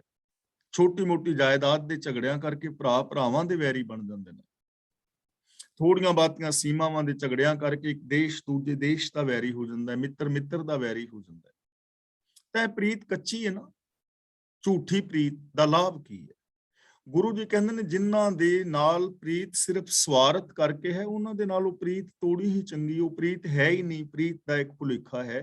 ਢੂੰਡ ਸੱਜਣ ਸੰਤ ਪੱਕਿਆ। ਸੰਤ ਦਾ ਮਤਲਬ ਇੱਥੇ ਸਚਿਆਰ ਹੈ। ਇੱਥੇ ਸੰਤ ਦਾ ਮਤਲਬ ਚੋਲੇ ਵਾਲਾ ਕੋਈ ਬਾਬਾ ਨਹੀਂ ਹੈ। ਸੰਤ ਦਾ ਮਤਲਬ ਸਚਿਆਰ, ਕਿਉਂਕਿ ਵਰਡ ਹੈ ਨਾ ਸਚਿਆਰ। ਸਚਿਆਰ ਨੂੰ ਹੀ ਗੁਰੂ ਜੀ ਆਸ਼ਿਕ ਕਹਿੰਦੇ ਨੇ, ਸਚਿਆਰ ਨੂੰ ਗੁਰੂ ਜੀ ਗੁਰਮੁਖ ਕਹਿ ਰਹੇ ਨੇ, ਸਚਿਆਰ ਨੂੰ ਹੀ ਗੁਰੂ ਜੀ ਸਿੱਖ, ਸਿੱਖੜਾ ਔਰ ਗੁਰਸਿੱਖ ਕਹਿੰਦੇ ਨੇ, ਸਚਿਆਰ ਨੂੰ ਹੀ ਗੁਰੂ ਜੀ ਸੰਤ ਔਰ ਸਾਧ ਕਹਿੰਦੇ ਨੇ, ਸਚਿਆਰ ਨੂੰ ਹੀ ਜਨ ਕਹਿੰਦੇ ਨੇ, ਤੇ ਗੁਰੂ ਗੋਬਿੰਦ ਸਿੰਘ ਜੀ ਸਚਿਆਰ ਨੂੰ ਹੀ ਖਾਲਸਾ ਕਹਿ ਰਹੇ ਨੇ। ਭਗਤ ਕਬੀਰ ਜੀ ਵੀ ਸਚਿਆਰ ਨੂੰ ਖਾਲਸਾ ਕਹਿੰਦੇ। ਕਹੋ ਕਬੀਰ ਜਨ ਭੈ ਖਾਲਸੇ। ਤਾਂ ਜਿਹੜੇ ਸਚਿਆਰ ਪੁਰਖ ਨੇ, ਉਹਨਾਂ ਦੀ ਭਾਲ ਕਰ, ਉਹਨਾਂ ਦੀ ਪ੍ਰੀਤ ਸੱਚੀ ਹੈ, ਉਹ ਤੇਰੇ ਨਾਲ ਪ੍ਰੀਤ ਨਿਭਾਣਗੇ। ਬਾਕੀ ਜੋ ਸਵਾਰਥੀ ਲੋਕ ਨੇ, ਕੱਚੇ ਪਿੱਲੇ ਨੇ, ਉਹਨਾਂ ਨਾਲ ਪ੍ਰੀਤ ਨਹੀਂ ਨਿਭੇਗੀ। ਉਹ ਅੱਜ ਵੀ ਟੁੱਟੇਗੀ, ਕੱਲ ਵੀ ਟੁੱਟੇਗੀ। ਫਰੀਦਾ ਜਾਂ ਲੱਭ ਤਾਂ ਨਹੀਂ ਕਿਹਾ, ਲੱਭ ਤਾਂ ਕੂੜਾ ਨਹੀਂ, ਕਿਚਰ ਝੱਤ ਲੰਘਾਈ ਹੈ, ਛੱਪਰ ਟੁੱਟੇ ਮਹਿ। ਬਾਬਾ ਫਰੀਦ ਜੀ ਦੇ ਸ਼ਲੋਕਾਂ ਦੀ ਵਿਚਾਰ ਵਿੱਚ ਅਸੀਂ ਖੁੱਲੇ ਵਿਚਾਰ ਕੀਤੇ ਸਨ ਕਿ ਜਿਸ ਪਿਆਰ ਦੇ ਅੰਦਰ ਲੱਭ ਲੋਭ ਹੈ, ਉਹ ਪਿਆਰ ਪਿਆਰ ਨਹੀਂ ਹੁੰਦਾ, ਉਹ ਸਿਰਫ ਪਿਆਰ ਦਾ ਵਿਖਾਵਾ ਹੁੰਦਾ ਹੈ। ਔਰ ਉਹ ਵਿਖਾਵਾ ਅੱਜ ਜਾਂ ਕੱਲ ਉਹਦਾ ਪਰਦਾ ਫਾਸ਼ ਹੋ ਜਾਂਦਾ ਹੈ, ਉਹ ਟੁੱਟ ਜਾਂਦਾ ਹੈ। ਜਿੱਥੇ ਸੱਚੀ ਪ੍ਰੀਤ ਹੈ, ਯਾਨੀ ਸ਼ੁਭ ਔਰ ਨਿਸ਼ਕਾਮ ਭਾਵਨਾਵਾਂ ਦੇ ਨਾਲ ਕੀਤੇ ਗਏ ਆਤਮ ਸਮਰਪਣ ਦਾ ਨਾਮ ਪ੍ਰੇਮ ਹੈ, ਉਹ ਪ੍ਰੇਮ ਸਦਾ ਨਿਭਦਾ ਹੈ। ਉਹਨਾਂ ਦੇ ਨਾਲ ਪ੍ਰੀਤ ਪਾ, ਸੱਚੀ ਪ੍ਰੀਤ ਪਾ, ਸਚਿਆਰਾਂ ਦੇ ਨਾਲ ਪ੍ਰੀਤ ਪਾ। ਓਏ ਜੀਵਨ ਦੇ ਵਿਛੜੈ, ਓਏ ਮੁਆ ਨਾ ਜਾਹੀ ਛੋੜ। ਜਿਹੜੇ ਸਵਾਰਥੀ ਲੋਕ ਨੇ ਜਿਉਂਦਿਆਂ ਹੀ ਵਿਛੜ ਜਾਂਦੇ ਨੇ। ਜਿਉਂਦਿਆਂ ਦਾ ਮਤਲਬ ਜਦੋਂ ਸਾਡੇ ਕੋਲ ਸੁੱਖ ਸਾਧਨ ਨੇ, ਉਦੋਂ ਵੀ ਉਹਨਾਂ ਦਾ ਲਾਲਚ ਪੂਰਾ ਨਾ ਹੋਵੇ ਤਾਂ ਉਹ ਛੱਡ ਜਾਂਦੇ ਨੇ, ਜੀਵਨ ਵਿੱਚ ਛੱਡ ਜਾਂਦੇ ਨੇ। ਓਏ ਮੁਆ ਨਾ ਜਾਹੀ ਛੋੜ। ਤੇ ਦੂਜੇ ਪਾਸੇ ਜਿਹੜੇ ਸਚਿਆਰ ਨੇ ਉਹ ਮਰਦੇ ਮਰ ਜਾਣਗੇ ਲੇਕਿਨ ਪ੍ਰੀਤ ਨਹੀਂ ਛੱਡਣਗੇ। ਉਹ ਜੀਵਨ ਦੇ ਵਿਛੜੇ ਜਿਉਂਦੇ ਜੀ ਹੀ ਵਿਛੜ ਜਾਂਦੇ ਨੇ, ਲੇਕਿਨ ਜਿਹੜੇ ਸਚਿਆਰ ਨੇ ਉਹ ਮਰ ਜਾਣਗੇ। ਮੁਆ ਨਾ ਜਾਹੀ ਛੋੜ, ਮੌਤ ਹੋ ਜਾਏਗੀ ਲੇਕਿਨ ਉਹ ਪ੍ਰੀਤ ਨਹੀਂ ਤੋੜਨਗੇ। ਔਰ ਹਕੀਕਤ ਹੈ, ਅਸੀਂ ਦੇਖਦੇ ਹਾਂ ਆਨੰਦਪੁਰ ਦੀ ਧਰਤੀ ਤੇ ਇਹ ਭੱਜ ਗਿਆ ਹੈ ਨਾ, ਦੁਨੀ ਚੰਦ ਨੂੰ ਜਦੋਂ ਕਿਹਾ ਵੀ ਲੜੇਗਾ ਤਾਂ ਉਹ ਆਪਣੇ ਸਾਥੀਆਂ ਸਮੇਤ ਦੌੜ ਜਾਂਦਾ ਹੈ। ਹੋਰ ਕਿੰਨੇ ਲੋਕ ਛੱਡ ਗਏ, ਸਮਾਂ ਆਉਣ ਤੇ ਛੱਡ ਗਏ, ਲੇਕਿਨ ਭਾਈ ਬਚਿੱਤਰ ਸਿੰਘ ਨਹੀਂ ਨਾ ਛੱਡੀ ਪ੍ਰੀਤ। ਭਾਈ ਮਤੀ ਦਾਸ, ਭਾਈ ਸਤੀ ਦਾਸ, ਭਾਈ ਦਇਆਲਾ ਜੀ ਆਰਿਆਂ ਦੇ ਨਾਲ ਚੀਰੇ ਗਏ ਲੇਕਿਨ ਪ੍ਰੀਤ ਨਹੀਂ ਛੱਡੀ। ਬੀਬੀਆਂ ਭੈਣਾਂ ਮੀਰ ਮਨੂੰ ਦੇ ਜੇਲ੍ਹ ਵਿੱਚ ਆਪਣੇ ਬੱਚਿਆਂ ਦੇ ਟੁਕੜੇ ਟੁਕੜੇ ਕਰਵਾ ਲਏ। ਬਾਬਾ ਬੰਦਾ ਸਿੰਘ ਬਹਾਦਰ ਨੇ ਆਪਣਾ ਮਾਸ ਨਚਵਾ ਲਿਆ, ਆਪਣੇ ਬੱਚੇ ਦਾ ਕਲੇਜਾ ਮੂੰਹ ਚ ਪਵਾ ਲਿਆ, ਪਰ ਸੱਚ ਦੀ ਪ੍ਰੀਤ ਨੂੰ ਛੱਡਿਆ ਨਹੀਂ ਹੈ। ਇਸ ਲਈ ਗੁਰੂ ਪਾਤਸ਼ਾਹ ਜੀ ਕਹਿੰਦੇ ਨੇ ਸਵਾਰਥੀ ਮਨੁੱਖ ਜਿਉਂਦੇ ਹੀ ਦਿਲੋਂ ਵਿਛੜੇ ਰਹਿੰਦੇ ਨੇ। ਉਹ ਜੀਵਨ ਦੇ ਵਿਛੜੇ ਜਿਉਂਦੇ ਹੀ ਦਿਲੋਂ ਵਿਛੜੇ ਹੀ ਹੁੰਦੇ ਨੇ। ਸਵਾਰਥੀ ਜਿਹੜੇ ਨੇ ਅੰਦਰੋਂ ਜੁੜੇ ਨਹੀਂ ਹੁੰਦੇ, ਲੇਕਿਨ ਜਿਹੜੇ ਸਚਿਆਰ ਪੁਰਸ਼ ਨੇ ਉਹ ਮੁਆ ਨਾ ਜਾਹੀ ਛੋੜ, ਮਰਨ ਤੱਕ, ਜੀਵਨ ਦੇ ਅੰਤ ਤੱਕ ਉਹ ਕਦੇ ਵੀ ਪ੍ਰੀਤ ਨਹੀਂ ਛੱਡਦੇ। ਮਰਨੇ ਮਰ ਜਾਣਗੇ ਲੇਕਿਨ ਸੱਚੀ ਪ੍ਰੀਤ ਨੂੰ ਤਿਆਗਣਗੇ ਨਹੀਂ। ਪ੍ਰੀਤ ਐਸੀ ਹੋਣੀ ਚਾਹੀਦੀ। ਜੇ ਹੁਣ ਇਸ ਪ੍ਰੀਤ ਨੂੰ ਅਸੀਂ ਆਪਣੇ ਜੀਵਨ ਦਾ ਸਟੈਂਡਰਡ ਬਣਾਈਏ ਤਾਂ ਕੀ ਕੋਈ ਰਿਸ਼ਤਾ ਨਾਤਾ ਟੁੱਟੇਗਾ? ਤੇ ਜੇ ਰਿਸ਼ਤੇ ਨਾਤੇ ਟੁੱਟ ਰਹੇ ਨੇ ਜਾਂ ਸਾਡੀਆਂ ਦੂਰੀਆਂ ਨੇ ਤੇ ਇਹਦਾ ਮਤਲਬ ਸਾਡੀ ਪ੍ਰੀਤ ਇੱਕ ਵਿਖਾਵਾ ਹੈ, ਇੱਕ ਡਰਾਮਾ ਹੈ, ਹੋਰ ਕੁਝ ਵੀ ਨਹੀਂ ਹੈ। ਅਗਲਾ ਬਚਨ ਕਰਦੇ ਨੇ ਮਹਿਲਾ ਪੰਜਵਾਂ, ਨਾਨਕ ਬਿਜੁਲੀਆਂ ਚਮਕਨ, ਘੁਰਨ ਘਟਾਂ ਅਤ ਕਾਲੀਆਂ। ਘੁਰਨ ਦਾ ਮਤਲਬ ਘੁਰ ਕਰਦੀਆਂ ਨੇ, ਯਾਨੀ ਗੜਕਦੀਆਂ ਨੇ, ਗੱਜਦੀਆਂ ਨੇ। ਅਤ ਕਾਲੀਆਂ ਦਾ ਮਤਲਬ ਗੂੜੇ ਕਾਲੇ ਰੰਗ ਵਾਲੀਆਂ। ਬਿਜਲੀਆਂ ਦਾ ਮਤਲਬ ਬਿਜਲੀਆਂ। ਸਾਵਣ ਦੀ ਰੁੱਤੇ ਜਦੋਂ ਬੱਦਲਾਂ ਦੀਆਂ ਗੂੜੀਆਂ ਕਾਲੀਆਂ ਘਟਾਵਾਂ ਗੱਜਦੀਆਂ ਨੇ, ਬੱਦਲ ਗੱਜਦੇ ਨੇ ਔਰ ਉਹਨਾਂ ਦੇ ਵਿੱਚ ਬਿਜਲੀਆਂ ਚਮਕਦੀਆਂ ਨੇ, ਗੂੜੀਆਂ ਕਾਲੀਆਂ ਘਟਾਵਾਂ ਚੜ ਕੇ ਆਉਂਦੀਆਂ ਨੇ, ਬੱਦਲ ਗੱਜਦੇ ਨੇ, ਬਿਜਲੀਆਂ ਚਮਕਦੀਆਂ ਨੇ, ਬਰਸਾਤ ਹੁੰਦੀ ਹੈ। ਬਰਸਨ ਮੇਘ ਅਪਾਰ। ਮੇਘ ਦਾ ਮਤਲਬ ਬੱਦਲ। ਸੰਗਮ ਨਾਨਕ ਸੰਗਮ ਪਿਰੀ ਸੁਹੰਦੀਆਂ। ਸੰਗਮ ਦਾ ਮਤਲਬ ਮਿਲਾਪ ਵਿੱਚ, ਪਿਰੀ ਦਾ ਮਤਲਬ ਪਿਆਰਾ ਪਰਮਾਤਮਾ ਪ੍ਰਭੂ। ਸੁਹੰਦੀਆਂ ਦਾ ਮਤਲਬ ਸੋਹਣੀਆਂ ਲੱਗਦੀਆਂ ਨੇ। ਬੱਦਲ ਗੱਜਦੇ ਨੇ, ਬਿਜਲੀਆਂ ਚਮਕਦੀਆਂ ਨੇ ਤੇ ਬੱਦਲ ਮੋਹਰੇ ਧਾਰ ਵਰਦੇ ਨੇ। ਬਰਸਨ ਮੇਘ ਅਪਾਰ, ਮੂਹਰੇ ਧਾਰ ਵਰਸਾ, ਮੂਸਲਾ ਧਾਰ ਵਰਸਾ ਕਰਦੇ ਨੇ। ਕਿੰਨਾ ਸੁਹਾਵਣਾ ਮੌਸਮ ਹੁੰਦਾ ਹੈ। ਪਰ ਇਹ ਕਾਲੀਆਂ ਘਟਾਵਾਂ, ਚਮਕਦੀਆਂ ਬਿਜਲੀਆਂ, ਹੁੰਦੀ ਮੂਹਰੇ ਧਾਰ ਵਰਸ਼ਾ ਪਤੀ ਦੇ ਮਿਲਾਪ ਵਿੱਚ ਹੀ ਸੋਹਣੀ ਲੱਗਦੀ ਹੈ। ਜੇ ਇਸਤਰੀ ਪਤੀ ਪਤਨੀ ਦਾ ਆਪਸੀ ਪਰਸਪਰ ਮਿਲਾਪ ਹੈ ਤਾਂ ਉਹਨਾਂ ਜੀਵ ਇਸਤਰੀਆਂ ਨੂੰ, ਉਹਨਾਂ ਇਸਤਰੀਆਂ ਨੂੰ ਇਹ ਮੌਸਮ ਸੁਹਾਵਣਾ ਲੱਗਦਾ ਹੈ। ਉਸ ਪਤੀ ਨੂੰ ਸੁਹਾਵਣਾ ਮੌਸਮ ਲੱਗਦਾ ਹੈ ਜਿਨ੍ਹਾਂ ਦੀ ਪਤੀ ਪਤਨੀ ਦੀ ਆਪਸ ਦੇ ਵਿੱਚ ਬਣ ਹੈ। ਮਹਿਲਾ ਪੰਜਵਾਂ। ਦੂਜੇ ਪਾਸੇ ਕਹਿੰਦੇ ਨੇ ਜਲ ਥਲ ਨੀਰ ਭਰੇ। ਨੀਰ ਦਾ ਮਤਲਬ ਪਾਣੀ ਨਾਲ। ਸ਼ੀਤਲ ਪਵਨ ਝੁਲਾਰਦੇ। ਝੁਲਾਰਦੇ ਦਾ ਮਤਲਬ ਵਗਦੀਆਂ ਨੇ। ਸ਼ੀਤਲ ਦਾ ਮਤਲਬ ਠੰਡੀਆਂ। ਜੇਠ ਹਾੜ ਦੀਆਂ ਲੋਆਂ ਪਿੱਛੋਂ ਵਰਖਾ ਰੁੱਤੇ ਟੋਏ ਟਿੱਬੇ ਮੀਂਹ ਦੇ ਪਾਣੀ ਨਾਲ ਭਰ ਜਾਂਦੇ ਨੇ। ਜਲ ਥਲ ਨੀਰ ਭਰੇ, ਜਲ ਥਲ ਇੱਕ ਹੋ ਜਾਂਦਾ ਹੈ, ਟੋਏ ਟਿੱਬੇ ਭਰ ਜਾਂਦੇ ਨੇ। ਸ਼ੀਤਲ ਪਵਨ ਝੁਲਾਰਦੇ ਔਰ ਠੰਡੀਆਂ ਠੰਡੀਆਂ ਹਵਾਵਾਂ ਵਗਦੀਆਂ ਨੇ। ਸੇਜੜੀਆਂ ਸੋਇਨ ਹੀਰੇ ਨਾਲ ਜੜਨਦੀਆਂ। ਸੋਇਨ ਦਾ ਮਤਲਬ ਸੋਨੇ ਨਾਲ। ਸੇਜੜੀਆਂ ਦਾ ਮਤਲਬ ਸੋਨੇ ਦਾ ਪਲੰਗ। ਸੋਨੇ ਦਾ ਪਲੰਗ ਹੋਵੇ, ਹੀਰਿਆਂ ਦੇ ਨਾਲ ਜੜਿਆ ਹੋਵੇ। ਸੁਪਰ ਕੱਪੜ ਭੋਗ, ਨਾਨਕ ਪਿਰੀ ਵਿਹੂਣੀ ਤੱਤੀਆਂ। ਸੁਪਰ ਕੱਪੜ ਦਾ ਮਤਲਬ ਸਗਨਾਂ ਦੇ ਸ਼ਾਲੂ, ਸਗਨਾਂ ਦੇ ਕੱਪੜੇ। ਸਗਨਾਂ ਦੇ ਸ਼ਾਲੂ ਪਹਿਨਣ ਨੂੰ ਹੋਣ। ਪਰ ਜੇ ਇਸਤਰੀ ਨੂੰ ਆਪਣੇ ਪਤੀ ਤੋਂ ਵਿਛੋੜਾ ਹੈ ਤਾਂ ਇਹ ਸਾਰੇ ਸੁਹਾਵਣੇ ਪਦਾਰਥ ਹਿਰਦੇ ਨੂੰ ਸੜਨ ਪੈਦਾ ਕਰਦੇ ਨੇ, ਤੱਤੇ ਲੱਗਦੇ ਨੇ। ਇਹਨਾਂ ਮੌਸਮ ਦੇ ਅੰਦਰ ਸ਼ਾਂਤੀ ਨਹੀਂ ਆਉਂਦੀ। ਬਰਸਾਤ ਹੋ ਰਹੀ ਹੈ, ਬਿਜਲੀਆਂ ਚਮਕ ਰਹੀਆਂ ਨੇ, ਬੱਦਲ ਗੱਜ ਰਹੇ ਨੇ, ਘਟਾਵਾਂ ਚੜੀਆਂ ਹੋਈਆਂ ਨੇ, ਉਹਨਾਂ ਪਤਨੀਆਂ ਨੂੰ, ਉਹਨਾਂ ਇਸਤਰੀਆਂ ਦੀ ਜ਼ਿੰਦਗੀ ਵਿੱਚ ਸ਼ਾਂਤੀ ਹੈ ਜਿੱਥੇ ਪਤੀ ਦਾ ਮਿਲਾਪ ਹੈ। ਬੇਸ਼ੱਕ ਪਾਣੀ ਦੇ ਨਾਲ ਜਲ ਥਲ ਇੱਕ ਹੋਇਆ ਪਿਆ ਹੈ, ਠੰਡੀਆਂ ਹਵਾਵਾਂ ਵਗ ਰਹੀਆਂ ਨੇ, ਸੋਨੇ ਦਾ ਪਲੰਗ ਹੈ, ਹੀਰਿਆਂ ਦੇ ਨਾਲ ਜੜਿਆ ਹੋਇਆ ਹੈ, ਸੁਗਨਾਂ ਦੇ ਸ਼ਾਲੂ ਪਾਏ ਨੇ, ਬੜੇ ਸੁੰਦਰ ਕੱਪੜੇ ਗਹਿਣੇ ਪਾਏ ਨੇ, ਲੇਕਿਨ ਜੇ ਪਤੀ ਦੇ ਨਾਲ ਬਣ ਨਹੀਂ ਹੈ ਪਿਰੀ ਵਿਹੂਣੀ ਤੱਤੀਆਂ, ਤਾਂ ਫਿਰ ਇਹ ਸਾਰਾ ਕੁਝ ਸੜਨ ਪੈਦਾ ਕਰਦਾ ਹੈ, ਅੱਗ ਦੀ ਤਰ੍ਹਾਂ ਤੱਤਾ ਲੱਗਦਾ ਹੈ, ਦੁਖਦਾਈ ਹੁੰਦਾ ਹੈ। ਤਾਂ ਇਹ ਇੱਕ ਪ੍ਰਮਾਣ ਲਿਆ ਹੈ, ਮਿਸਾਲ ਲਈ ਹੈ। ਹੁਣ ਗੁਰੂ ਜੀ ਕਹਿੰਦੇ ਨੇ, ਜੇ ਕੋਲ ਬੰਦੇ ਦੇ ਹੀਰੇ ਚਾਂਦੀ ਜਵਾਹਰਾਤ ਹੋਣ, ਬੜਾ ਚੰਗਾ ਮੌਸਮ ਵੀ ਹੋਵੇ, ਸੁੱਖਾਂ ਦੇ ਸਾਰੇ ਸਾਧਨ ਵੀ ਹੋਣ, ਪਰ ਜੇ ਅੰਦਰ ਸੱਚ ਨਹੀਂ ਹੈ, ਜੇ ਅੰਦਰ ਇਨਸਾਨੀਅਤ ਨਹੀਂ ਹੈ, ਜੇ ਅੰਦਰ ਰੱਬੀ ਗੁਣ ਨਹੀਂ ਹਨ, ਔਰ ਜੇ ਬੰਦਾ ਰੱਬੀ ਰਜਾ ਵਿੱਚ ਨਹੀਂ ਤੁਰਦਾ, ਤਾਂ ਸੁੱਖਾਂ ਦੇ ਸਾਧਨ ਹੁੰਦਿਆਂ ਹੋਇਆਂ ਵੀ ਬੰਦਾ ਦੁਖੀ ਔਰ ਅਸ਼ਾਂਤ ਰਹੇਗਾ। ਉਹਦੇ ਜੀਵਨ ਦੇ ਅੰਦਰ ਖੁਸ਼ੀਆਂ ਨਹੀਂ ਹੋਣਗੀਆਂ। ਮੈਂ ਨਿੱਕੀ ਜੀ ਕਲਿੱਪ ਪਾਈ ਸੀ ਕਿ ਇੱਕ ਨਗਰ ਦੇ ਅੰਦਰ ਆਣ ਕੇ 3 ਮੁਸਾਫਰਾਂ ਨੇ ਹੋਕਾ ਦਿੱਤਾ ਕਿ ਅਸੀਂ ਰਾਤ ਰੁਕਣਾ ਚਾਹੁੰਦੇ ਹਾਂ। ਘਰ ਦੇ ਮੈਂਬਰ ਬਾਹਰ ਆਏ ਤੇ ਉਹਨਾਂ ਨੇ ਕਿਹਾ ਵੀ ਸਾਡੇ 3 ਬੰਦੇ ਆ, ਸਾਡੇ ਤਿੰਨਾਂ ਦਾ ਨਾਮ ਹੈ, ਇੱਕ ਦਾ ਨਾਮ ਹੈ ਪੈਸਾ, ਇੱਕ ਦਾ ਨਾਮ ਹੈ ਸਾਧਨ, ਤੇ ਤੀਜੇ ਦਾ ਨਾਮ ਹੈ ਖੁਸ਼ੀਆਂ, ਪ੍ਰੇਮ ਹੈ, ਪ੍ਰੇਮ। ਤੇ ਜਿਹੜਾ ਪ੍ਰੇਮ ਸੀ ਤੀਜਾ, ਇਹਦੇ ਸਿਰ ਦੇ ਉੱਤੇ ਇੱਕ ਪੰਡ ਸੀ, 2 ਖਾਲੀ ਸਨ। ਅਸੀਂ ਰਾਤ ਰੁਕਣਾ ਚਾਹੁੰਦੇ ਹਾਂ, ਪਰ ਸਾਡੀ ਸ਼ਰਤ ਇੱਕ ਹੈ ਕਿ ਤੁਸੀਂ ਸਿਰਫ ਇੱਕ ਜਣੇ ਨੂੰ ਹੀ ਆਪਣੇ ਘਰ ਨਿਵਾਸ ਦੇ ਸਕਦੇ ਹੋ। ਸਲਾਹ ਕਰ ਲਓ ਵੀ ਕਿਸ ਨੂੰ ਨਿਵਾਸ ਦੇਣਾ ਚਾਹੋਗੇ। ਘਰ ਦੇ ਇੱਕ ਜੀ ਨੇ ਸਲਾਹ ਦਿੱਤੀ ਕਿ ਅਸੀਂ ਸਾਧਨ ਨੂੰ ਆਪਣੇ ਘਰ ਬੁਲਾ ਲਈਏ, ਕਿਉਂਕਿ ਜੇ ਸਾਡੇ ਕੋਲ ਸਾਧਨ ਆ ਜਾਣਗੇ ਨਾ, ਸੋਰਸਸ ਆ ਜਾਣਗੇ, ਤੇ ਜਦੋਂ ਸੋਰਸਸ ਹੋਣਗੇ ਤੇ ਉਹਦੇ ਨਾਲ ਅਸੀਂ ਪੈਸਾ ਕਮਾ ਲਵਾਂਗੇ ਕਾਫੀ ਸਾਰਾ।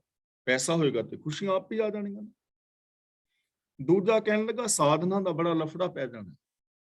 ਸਾਧਨ ਆ ਜਾਣਗੇ, ਫਿਰ ਉਹ ਸਾਧਨ ਵਰਤਨੇ ਪੈਣਗੇ, ਮਿਹਨਤ ਕਰਕੇ ਪੈਸਾ ਕਮਾਉਣਾ ਪਏਗਾ। ਇਸ ਲਈ ਡਾਇਰੈਕਟ ਪੈਸੇ ਨੂੰ ਹੀ ਬੁਲਾਓ। ਜਦੋਂ ਸਾਡੇ ਕੋਲ ਪੈਸਾ ਆ ਗਿਆ ਤੇ ਸਾਧਨ ਖਰੀਦ ਲਾਂਗੇ, ਜਦੋਂ ਸਾਡੇ ਕੋਲ ਸਾਧਨ ਹੋਣਗੇ ਤੇ ਖੁਸ਼ੀਆਂ ਆਪੇ ਆ ਜਾਣਗੀਆਂ। ਇਹਨਾਂ ਨੇ ਜਾ ਕੇ ਕਿਹਾ ਵੀ ਠੀਕ ਹੈ, ਤੁਸੀਂ ਪੈਸਾ ਜਿਹਦਾ ਨਾਮ ਹੈ ਉਹ ਸਾਡੇ ਘਰ ਆ ਸਕਦਾ। ਇਹ ਤਿੰਨੇ ਹੀ ਵਾਪਸ ਤੁਰ ਪਏ ਤੇ ਘਰ ਵਾਲੇ ਨੇ ਕਿਹਾ ਵੀ ਸੱਜਣੋ, ਤੁਸੀਂ ਆਪ ਕਿਹਾ ਸੀ ਕਿ ਅਸੀਂ ਰਾਤ ਰੁਕਣਾ ਚਾਹੁੰਦੇ ਹਾਂ, ਤੁਹਾਡੀ ਆਪਣੀ ਸ਼ਰਤ ਸੀ ਕਿ ਇੱਕ ਜਣੇ ਨੂੰ ਤੁਸੀਂ ਠਹਿਰਾ ਸਕਦੇ ਹੋ, ਹੁਣ ਅਸੀਂ ਇੱਕ ਨੂੰ ਕਿਹਾ ਤੇ ਵਾਪਸ ਕਿਉਂ ਜਾ ਰਹੇ ਹੋ, ਰੁਕਦੇ ਕਿਉਂ ਨਹੀਂ ਰਾਤ? ਪੈਸੇ ਜਿਹਦਾ ਨਾਮ ਪੈਸਾ ਸੀ, ਕਹਿਣ ਲੱਗੇ ਰੁਕਦਾ ਕਿਉਂ ਨਹੀਂ? ਤਾਂ ਇਹਨਾਂ ਤਿੰਨਾਂ ਨੇ ਇੱਕ ਸੁਰ ਦੇ ਵਿੱਚ ਕਿਹਾ ਕਿ ਸੱਜਣਾ, ਅਸੀਂ ਪੂਰੀ ਦੁਨੀਆ ਵਿੱਚ ਖੁਸ਼ੀਆਂ ਵੰਡਣਾ ਚਾਹੁੰਦੇ ਹਾਂ। ਅਸੀਂ ਘਰ ਘਰ ਜਾ ਕੇ ਪੁੱਛਦੇ ਹਾਂ ਕਿ ਸਾਨੂੰ ਇੱਕ ਨੂੰ ਠਹਿਰਾ ਲਓ। ਜਿਹੜੇ ਵੀ ਲੋਕ ਲਾਲਚ ਆਦਿਕ ਕਰਦੇ ਨੇ, ਉਹ ਪੈਸੇ ਨੂੰ, ਸਾਧਨਾਂ ਨੂੰ ਮੰਗਦੇ ਨੇ, ਤੇ ਅਸੀਂ ਉੱਥੋਂ ਵਾਪਸ ਚਲੇ ਜਾਂਦੇ ਹਾਂ।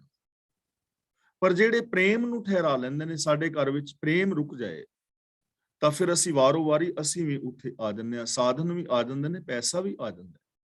ਔਰ ਜੋ ਪ੍ਰੇਮ ਹੈ, ਇਹਦੇ ਸਿਰ ਦੇ ਉੱਤੇ ਜੋ ਪੰਡ ਹੈ, ਇਹ ਖੁਸ਼ੀਆਂ ਦੀ ਪੰਡ ਹੈ। ਜਿਸ ਘਰ ਦੇ ਅੰਦਰ ਪ੍ਰੇਮ ਪਹੁੰਚ ਜਾਂਦਾ ਹੈ, ਉੱਥੇ ਖੁਸ਼ੀਆਂ ਦੀ ਪੰਡ ਖਿਲਾਰ ਦਿੰਦਾ ਹੈ, ਖੁਸ਼ੀਆਂ ਬਖੇਰ ਦਿੰਦਾ ਹੈ। ਕਿ ਜਿੱਥੇ ਘਰ ਵਿੱਚ ਪ੍ਰੇਮ ਆ ਜਾਏ, ਉੱਥੇ ਪੈਸਾ ਔਰ ਸਾਧਨ ਵੀ ਆ ਜਾਏ। ਔਰ ਹਕੀਕਤ ਇਹੀ ਹੈ, ਜੇ ਜੀਵਨ ਦੇ ਅੰਦਰ ਪ੍ਰੇਮ ਨਹੀਂ, ਜੀਵਨ ਦੇ ਅੰਦਰ ਇਨਸਾਨੀਅਤ ਨਹੀਂ, ਤੇ ਖੁਸ਼ੀਆਂ ਦੇ ਸਾਧਨ ਆ ਜਾਣ, 4 ਚਫੇਰੇ ਧਨ ਵਰਸਦਾ ਹੋਵੇ, ਤਾਂ ਉਹ ਦੁਖਦਾਈ ਹੀ ਹੁੰਦਾ ਹੈ। ਬੰਦਾ ਅਸ਼ਾਂਤ ਹੀ ਰਹਿੰਦਾ। ਔਰ ਅੱਜ ਦੀ ਇਸ ਦੁਨੀਆ ਵਿੱਚ ਵੇਖੋਗੇ ਕਿੰਨੇ ਸੁੱਖਾਂ ਦੇ ਸਾਧਨ ਬੰਦੇ ਦੇ ਕੋਲ ਨੇ, ਪਰ ਹਰ 6ਵਾਂ 7ਵਾਂ ਬੰਦਾ ਮਾਨਸਿਕ ਰੋਗਾਂ ਦੇ ਨਾਲ ਗ੍ਰਸਿਆ ਹੋਇਆ ਹੈ। ਪੌੜੀ ਕਾਰਨ ਕਰਤਾ ਜੋ ਕੀਆ ਸੋਈ ਹੈ ਕਰਨਾ। ਕਾਰਨ ਦਾ ਮਤਲਬ ਸਬਬ, ਕਰਤੇ ਦਾ ਮਤਲਬ ਕਰਤਾਰ ਨੇ, ਕਰਨਾ ਦਾ ਮਤਲਬ ਬਣਨਾ ਹੈ। ਜੋ ਸਬਬ ਕਰਤਾਰ ਨੇ ਬਣਾਇਆ ਹੈ ਉਹੀ ਬਣਨਾ ਹੈ, ਜੋ ਸਬਬ ਕਰਤਾਰ ਨੇ ਕੀਤਾ ਹੈ ਉਹੀ ਕਰਨਾ ਪੈਣਾ ਹੈ। ਇਹਦਾ ਮਤਲਬ ਕਿ ਜੋ ਪ੍ਰਭੂ ਦਾ ਹੁਕਮ ਹੈ, ਜੋ ਕੁਦਰਤ ਦੀ ਰਜ਼ਾ ਹੈ, ਰੱਬ ਦੀ ਰਜ਼ਾ ਹੈ, ਕੁਦਰਤ ਦੇ ਨੇਮ ਨੇ, ਲਾ ਆਫ ਨੇਚਰ ਹੈ, ਉਹਦੇ ਮੁਤਾਬਕ ਹੀ ਤੁਹਾਨੂੰ ਕਰਨਾ ਪਵੇਗਾ। ਉਹਦੇ ਤੋਂ ਬਾਹਰ ਕਰ ਨਹੀਂ ਪਾਓਗੇ, ਉਹਦੇ ਤੋਂ ਬਾਹਰ ਕੁਛ ਕੀਤਾ ਨਹੀਂ ਜਾਣਾ। ਤਾਂ ਜੋ ਪ੍ਰਭੂ ਦਾ ਹੁਕਮ ਹੈ, ਉਹਦੇ ਮੁਤਾਬਕ ਹੀ ਇਹ ਜੀਵ ਕਾਰਜਸ਼ੀਲ ਰਹਿ ਸਕਦੇ ਨੇ। ਜੇ 100 ਧਾਵਹਿ ਪ੍ਰਾਣੀਆਂ ਪਾਵਹਿ ਧੁਰ ਲਹਿਣਾ, 100 ਦਾ ਮਤਲਬ ਸੈਂਕੜੇ ਵਾਰ, ਭਾਵੇਂ ਦਾ ਮਤਲਬ ਦੌੜ ਭੱਜ ਕਰੇ, ਧੁਰ ਦਾ ਮਤਲਬ ਧੁਰ ਤੋਂ, ਲੈਣਾ ਦਾ ਮਤਲਬ ਕੀਤੇ ਕਰਮਾਂ ਅਨੁਸਾਰ। ਕਿ ਜੇ ਤੂੰ ਸੈਂਕੜੇ ਵਾਰ ਵੀ ਦੌੜ ਭੱਜ ਕਰੇ ਤਾਂ ਧੁਰ ਤੋਂ ਸ਼ੁਰੂ ਤੋਂ ਹੀ ਇਹ ਨਿਯਮ ਹੈ ਕਿ ਆਪਣੇ ਕਰਮਾਂ ਅਨੁਸਾਰ ਹੀ ਤੈਨੂੰ ਫਲ ਮਿਲੇਗਾ। ਜਿੰਨਾ ਮਰਜ਼ੀ ਦੌੜ ਭੱਜ ਕਰ ਲੈ, ਜੈਸੇ ਕਰਮ ਕਰੇਗਾ ਵੈਸਾ ਫਲ ਮਿਲੇਗਾ। ਜੇ ਡਾਇਰੈਕਸ਼ਨ ਗਲਤ ਵਿੱਚ ਦੌੜ ਭੱਜ ਕਰ ਰਹੇ ਤੇ ਆਪਣੀ ਡੈਸਟੀਨੇਸ਼ਨ ਤੇ ਨਹੀਂ ਪਹੁੰਚ ਪਾਏ। ਹੁਣ ਸੁੱਖ ਕੋ ਮੰਗ ਹੈ, ਸਭ ਕੋ ਦੁੱਖ ਨਾ ਮੰਗੇ। ਕੋਈ ਸੁੱਖ ਸਾਰੇ ਲੋਕ ਮੰਗ ਰਹੇ ਨੇ, ਸੁੱਖਾਂ ਵਾਸਤੇ ਯਤਨ ਕਰ ਰਹੇ ਨੇ, ਲੇਕਿਨ ਕੁਝ ਲੋਕ ਐਸੇ ਨੇ ਜੋ ਸੁਖੀ ਨਹੀਂ ਹਨ। ਤਾਂ ਇਹਦਾ ਮਤਲਬ ਉਹਨਾਂ ਦੇ ਕਰਮ ਅਨੁਸਾਰ ਉਹਨਾਂ ਨੂੰ ਦੁੱਖ ਮਿਲ ਰਿਹਾ, ਸੋਚ ਅੰਦਰ ਠੀਕ ਨਹੀਂ ਹੈ। ਸੁੱਖ ਮਿਲ ਸਕਦੇ ਨੇ ਸਤ ਸੰਤੋਖ ਦਇਆ ਧਰਮ ਧੀਰਜ ਮੁਤਾਬਕ ਜ਼ਿੰਦਗੀ ਜੀ ਕੇ, ਜੇ ਅੰਦਰ ਸ਼ਾਂਤੀ, ਜਿਵੇਂ ਮੈਂ ਪਿਛਲੀ ਕਹਾਣੀ ਵਿੱਚ ਦੱਸਿਆ ਹੈ। ਸੁੱਖ ਤਾਂ ਅੰਦਰ ਨੇ, ਖੁਸ਼ੀ ਤਾਂ ਅੰਦਰ ਹੈ। ਤੇ ਜੇ ਬੰਦਾ ਦੌੜ ਭੱਜ ਕਾਮ ਕ੍ਰੋਧ ਲੋਭ ਮੋਹ ਹੰਕਾਰ ਵਿੱਚ ਕਰਦਾ ਰਹੇ, ਕਦੇ ਵੀ ਨਹੀਂ ਪਾਏਗਾ ਨਾ। ਰੱਬੀ ਰਜ਼ਾ ਦੇ ਅੰਦਰ ਹੀ ਸੁੱਖ ਪਾ ਸਕਦਾ ਹੈ। ਰੱਬੀ ਰਜ਼ਾ ਤੋਂ ਬਾਹਰ ਬੇਸ਼ੱਕ ਲੱਖਾਂ ਕਿਸਮ ਦੀ ਦੌੜ ਭੱਜ ਕਰਦਾ ਰਹੋ, ਰਜ਼ਾ ਤੋਂ ਬਾਹਰ ਨਹੀਂ, ਸਿਸਟਮ ਤੋਂ ਬਾਹਰ ਨਹੀਂ। ਕਰਮ ਅਨੁਸਾਰ ਫਲ ਮਿਲੇਗਾ। ਬਿਨ ਕਰਮਾ ਕਿਛੂ ਨਾ ਲੱਭਈ, ਜੇ ਫਿਰੈ ਸਭ ਧਰਨਾ। ਧਰਨਾ, ਧਰਨਾ ਦਾ ਮਤਲਬ ਧਰਤੀ, ਕਰਮਾਂ ਦਾ ਮਤਲਬ ਕਰਮ। ਕਰਮ ਕਰਨ ਤੋਂ ਬਿਨਾ ਕੁਛ ਵੀ ਨਹੀਂ ਮਿਲਣਾ, ਬੇਸ਼ੱਕ ਸਾਰੀ ਧਰਤੀ ਤੂੰ ਫਿਰਦਾ ਰਹੇ। ਉਦਮ ਤੇ ਕਰਨਾ ਪਵੇਗਾ, ਰਿਕੁਆਇਰਮੈਂਟ ਪੂਰੀ ਕਰਨੀ ਪਵੇਗੀ, ਕੰਮ ਤੇ ਕਰਨਾ ਹੀ ਪਵੇਗਾ। ਕਦੇ ਵੀ ਮਨੁੱਖ ਐਸੇ ਸਮਾਜ ਦੀ ਸਿਰਜਣਾ ਨਹੀਂ ਰਚ ਕਰ ਪਾਏਗਾ ਜਿੱਥੇ ਬਿਨਾਂ ਕੰਮ ਕਰਨ ਤੋਂ ਜ਼ਿੰਦਗੀ ਜੀਵੀ ਜਾ ਸਕੇ। ਕੰਮ ਤਾਂ ਕਰਨਾ ਹੀ ਪੈਣਾ ਹੈ, ਸਵੇਰੇ ਉੱਠਣਾ ਹੀ ਪੈਣਾ ਹੈ, ਬਿਸਤਰਾ ਵਿਛਾਣਾ ਹੀ ਪੈਣਾ ਹੈ, ਬਿਸਤਰਾ ਇਕੱਠਾ ਕਰਨਾ ਹੀ ਪੈਣਾ ਹੈ, ਚਾਹ ਪਾਣੀ ਬਣਾ ਕੇ ਪੀਣਾ ਹੀ ਪੈਣਾ ਹੈ, ਲੰਗਰ ਪਕਾ ਕੇ ਛਕਣਾ ਹੀ ਪੈਣਾ ਹੈ, ਕਮਾਈ ਕਰਨੀ ਹੀ ਪੈਣੀ ਹੈ, ਕਿਰਤ ਕਰਨੀ ਹੀ ਪੈਣੀ ਹੈ, ਕਿਸੇ ਦੇ ਨਾਲ ਬੋਲਣਾ ਪੈਣਾ ਹੈ, ਸੁਣਨਾ ਪੈਣਾ ਹੈ ਤੇ ਕੰਮ ਕਰਨੇ ਹੀ ਪੈਣੇ ਨੇ। ਇਹਨਾਂ ਤੋਂ ਬਿਨਾਂ ਕੁਛ ਲੱਭ ਹੀ ਨਹੀਂ ਸਕਦਾ। ਡੋਨੂ ਵੱਟਾ ਬਣ ਕੇ ਬੈਠੇ ਰਹੋ, ਕੁਛ ਨਹੀਂ ਲੱਭਣਾ। ਚਾਹੇ ਸਾਰੀ ਧਰਤੀ ਫਿਰ ਕੇ ਵੇਖ ਲੈ, ਕਰਮ ਕਰਨ ਤੋਂ ਬਿਨਾਂ ਕੁਛ ਨਹੀਂ ਮਿਲਣਾ। ਤੇ ਫਲ ਕਰਮ ਅਨੁਸਾਰ ਮਿਲੇਗਾ। ਜੇ ਚੰਗੇ ਕਰੇਗਾ ਚੰਗਾ, ਮਾੜਾ ਕਰੇਗਾ ਮਾੜਾ। ਗੁਰਮਿਲ ਪਉ ਗੋਵਿੰਦ ਕਾ, ਭੈ ਡਰ ਦੂਰ ਕਰਨਾ। ਭੈ ਡਰ ਦਾ ਮਤਲਬ ਦੁਨੀਆ ਦੇ ਡਰਾਂ ਦਾ ਸਹਿਮ। ਗੁਰਮਿਲ ਦਾ ਮਤਲਬ ਗੁਰੂ ਨੂੰ ਮਿਲ ਕੇ। ਜਿਸ ਮਨੁੱਖ ਨੇ ਗੁਰੂ ਨੂੰ ਮਿਲ ਕੇ ਪ੍ਰਭੂ ਦਾ ਡਰ ਆਪਣੇ ਅੰਦਰ ਪੈਦਾ ਕਰ ਲਿਆ, ਗੁਰਮਿਲ ਭਉ ਗੋਵਿੰਦ ਕਾ, ਗੁਰੂ ਨੂੰ ਮਿਲ ਕੇ ਯਾਨੀ ਗੁਰੂ ਦੇ ਦੱਸੇ ਰਾਹ ਤੇ ਚੱਲ ਕੇ, ਜਿਸ ਨੇ ਗੋਬਿੰਦ ਦਾ ਭਉ ਆਪਣੇ ਅੰਦਰ ਪੈਦਾ ਕਰ ਲਿਆ, ਯਾਨੀ ਰੱਬੀ ਰਜ਼ਾ ਦੇ ਅੰਦਰ ਤੁਰਨਾ ਸਿੱਖ ਲਿਆ। ਭੈ ਡਰ ਦੂਰ ਕਰਨਾ, ਉਹਦਾ ਦੁਨਿਆਵੀ ਡਰਾਂ ਦਾ ਸਹਿਮ ਦੂਰ ਹੋ ਜਾਂਦਾ ਹੈ। ਉਹਦੀ ਜ਼ਿੰਦਗੀ ਵਿੱਚ ਦੁਨਿਆਵੀ ਡਰ ਨਹੀਂ ਰਹਿੰਦੇ। ਜਿੰਨੇ ਵੀ ਆ ਲੋਭ ਮੋਹ ਹੰਕਾਰ ਕਰਕੇ ਡਰ ਸਹਿਮ ਪੈਦਾ ਹੋਇਆ ਹੁੰਦਾ ਹੈ, ਉਹ ਸਹਿਮ ਸਾਰਾ ਖਤਮ ਹੋ ਜਾਂਦਾ ਹੈ। ਉਹਨੂੰ ਸਮਝ ਆ ਜਾਂਦੀ ਹੈ ਕਿ ਰਜ਼ਾ ਦੇ ਵਿੱਚ ਇਹ ਸਾਰਾ ਕੁਝ ਹੋ ਰਿਹਾ ਹੈ। ਜਿਹਦੇ ਅੰਦਰ ਪ੍ਰਭੂ ਦਾ ਡਰ, ਪ੍ਰਭੂ ਦਾ ਅਦਬ ਪੈਦਾ ਹੋ ਗਿਆ। ਔਰ ਇਹ ਚੀਜ਼ ਨੂੰ ਥੋੜਾ ਜਿਹਾ ਹੋਰ ਸਮਝ ਲੈਣਾ, ਜੇ ਪ੍ਰਭੂ ਦਾ ਅਦਬ ਹੈ ਤਾਂ ਫਿਰ ਅਸੀਂ ਮੂਲ ਮੰਤਰ ਵਾਲੇ ਗੁਣ ਆਪਣੇ ਅੰਦਰ ਧਾਰਨ ਕਰਾਂਗੇ ਨਾ, ਅੰਦਰੋਂ ਬਾਹਰੋਂ ਇੱਕ ਹੋਵਾਂਗੇ, ਮਨ ਬਚਨ ਕਰਮ ਕਰਕੇ ਸੱਚੇ ਹੋਵਾਂਗੇ, ਨਿਰਭੈਤਾ ਨਿਰਵੈਰਤਾ ਵਾਲੇ ਗੁਣ ਸਾਡੇ ਅੰਦਰ ਹੋਣਗੇ, ਅਸੀਂ ਪਸ਼ੂ ਬਿਰਤੀਆਂ ਤੋਂ ਬਾਹਰ ਆਵਾਂਗੇ, ਆਪਣੇ ਪੈਰਾਂ ਤੇ ਆਪ ਖਲੋਵਾਂਗੇ, ਤਾਂ ਫਿਰ ਦੁਨਿਆਵੀ ਸਹਿਮ ਰਹਿ ਗਈ ਨਹੀਂ। ਭੈ ਤੇ ਬੈਰਾਗ ਉਪਜੈ ਹਰ ਖੋਜਤ ਫਿਰਨਾ। ਪ੍ਰਭੂ ਦੇ ਡਰ ਤੋਂ ਵੈਰਾਗ ਪੈਦਾ ਹੁੰਦਾ ਹੈ। ਵੈਰਾਗ ਦਾ ਮਤਲਬ ਇਹ ਨਹੀਂ ਕਿ ਦੁਨੀਆ ਨੂੰ ਬੰਦਾ ਛੱਡ ਦਿੰਦਾ ਹੈ, ਵਿਕਾਰਾਂ ਵੱਲੋਂ ਵੈਰਾਗ, ਬੰਦਾ ਨਿਰਲੇਪ ਹੋ ਜਾਂਦਾ ਹੈ ਦੁਨੀਆ ਵਿੱਚ। ਹਰ ਖੋਜਤ ਫਿਰਨਾ, ਮਨੁੱਖ ਪ੍ਰਭੂ ਦੀ ਖੋਜ ਵਿੱਚ ਲੱਗ ਜਾਂਦਾ ਹੈ। ਯਾਨੀ ਜਦੋਂ ਪ੍ਰਭੂ ਦੇ ਡਰ ਵਿੱਚ ਜੀਂਦਾ ਹੈ ਨਾ, ਫਿਰ ਇਹ ਆਪਣੇ ਅੰਦਰੋਂ ਪ੍ਰਭੂ ਨੂੰ ਖੋਜਦਾ ਹੈ, ਰੱਬੀ ਗੁਣਾਂ ਨੂੰ ਖੋਜਦਾ ਹੈ। ਫਿਰ ਜਿੱਥੇ ਵੀ ਜਾਂਦਾ ਹੈ ਉੱਥੇ ਗੁਣਾਂ ਨੂੰ ਵੇਖਦਾ ਹੈ, ਉੱਥੇ ਪੋਜ਼ਿਟਿਵਿਟੀ ਵੇਖਦਾ ਹੈ, ਉੱਥੇ ਸਕਾਰਾਤਮਕਤਾ ਵੇਖਦਾ ਹੈ।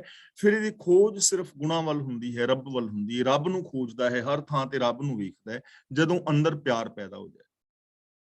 ਖੋਜਤ ਖੋਜਤ ਸਹਿਜ ਉਪਜਿਆ, ਪ੍ਰਭੂ ਦੀ ਭਾਲ ਕਰਦਿਆਂ ਕਰਦਿਆਂ, ਗੁਣਾਂ ਦੇ ਧਾਰਨੀ ਹੁੰਦਿਆਂ ਹੁੰਦਿਆਂ ਅੰਦਰ ਸਹਿਜ ਪੈਦਾ ਹੋ ਜਾਂਦਾ ਹੈ। ਮਨ ਬਚਨ ਕਰਮ ਦੇ ਅੰਦਰ ਇੱਕ ਸੁਰਤਾ ਆ ਜਾਂਦੀ ਹੈ। ਫਿਰ ਜਨਮ ਨਾ ਮਰਨਾ, ਜਨਮ ਦਾ ਮਤਲਬ ਜਨਮ ਵਿੱਚ, ਮਰਨਾ ਦਾ ਮਤਲਬ ਮੌਤ। ਫਿਰ ਇਹ ਜੀਵਨ ਦੇ ਵਿੱਚ ਕਦੇ ਆਤਮਿਕ ਮੌਤੇ ਨਹੀਂ ਮਰਦਾ। ਖੋਜਦਿਆਂ ਖੋਜਦਿਆਂ ਜਦੋਂ ਅੰਦਰ ਆਤਮਿਕ ਅਡੋਲਤਾ ਪੈਦਾ ਹੁੰਦੀ ਹੈ, ਮਨ ਬਚਨ ਕਰਮ ਦੀ ਇਕਸਾਰਤਾ ਬਣਦੀ ਹੈ, ਫਿਰ ਇਹ ਜੀਵਨ ਦੇ ਅੰਦਰ ਕਦੇ ਆਤਮਿਕ ਮੌਤੇ ਨਹੀਂ ਮਰਦਾ। ਹਿਆਏ ਕਮਾਏ ਧਿਆਇਆ ਪਾਇਆ ਸਾਧ ਸਰਣਾ, ਹਿਆਏ ਦਾ ਮਤਲਬ ਹਿਰਦੇ ਵਿੱਚ, ਸਾਧ ਸਰਣਾ ਦਾ ਮਤਲਬ ਗੁਰੂ ਦੀ ਸ਼ਰਨ। ਜਿਸ ਨੂੰ ਗੁਰੂ ਦੀ ਸ਼ਰਨ ਪ੍ਰਾਪਤ ਹੋ ਗਈ, ਉਹਨੇ ਹਿਰਦੇ ਦੇ ਅੰਦਰ ਪ੍ਰਭੂ ਦੇ ਗੁਣਾਂ ਨੂੰ ਵਸਾਇਆ, ਔਰ ਕਮਾਏ ਦਾ ਮਤਲਬ ਕਮਾਈ ਕੀਤੀ, ਭਾਵ ਇਹਨਾਂ ਗੁਣਾਂ ਨੂੰ ਜ਼ਿੰਦਗੀ ਵਿੱਚ ਇੰਪਲੀਮੈਂਟ ਕੀਤਾ, ਇਹਨਾਂ ਗੁਣਾਂ ਦੀ ਵਰਤੋਂ ਕੀਤੀ। ਤਾਂ ਜਿਸ ਨੂੰ ਗੁਰੂ ਦੀ ਸ਼ਰਨ ਪ੍ਰਾਪਤ ਹੋਈ, ਉਹਨੇ ਆਪਣੀ ਸੋਚ ਦੇ ਅੰਦਰ ਰੱਬੀ ਗੁਣਾਂ ਨੂੰ ਵਸਾਇਆ, ਔਰ ਉਹਨਾਂ ਨੇ ਗੁਣਾਂ ਨੂੰ ਅਮਲ ਵਿੱਚ ਲਿਆਂਦਾ। ਕਮਾਇਆ ਦਾ ਮਤਲਬ ਅਮਲ ਦੇ ਵਿੱਚ ਲਿਆਂਦਾ। ਬੋਹਿਤ ਨਾਨਕ ਦਿਓ ਗੁਰ, ਜਿਸ ਹਰ ਚੜਾਏ ਤਿਸ ਭੌਜਲ ਤਰਨਾ। ਗੁਰੂ ਸਾਹਿਬ ਜੀ ਕਹਿੰਦੇ ਨੇ ਪ੍ਰਕਾਸ਼ ਸਰੂਪ ਗੁਰੂ ਜਹਾਜ਼ ਹੈ। ਪ੍ਰਕਾਸ਼ ਸਰੂਪ ਗੁਰੂ ਆਤਮਿਕ ਜਹਾਜ਼ ਹੈ।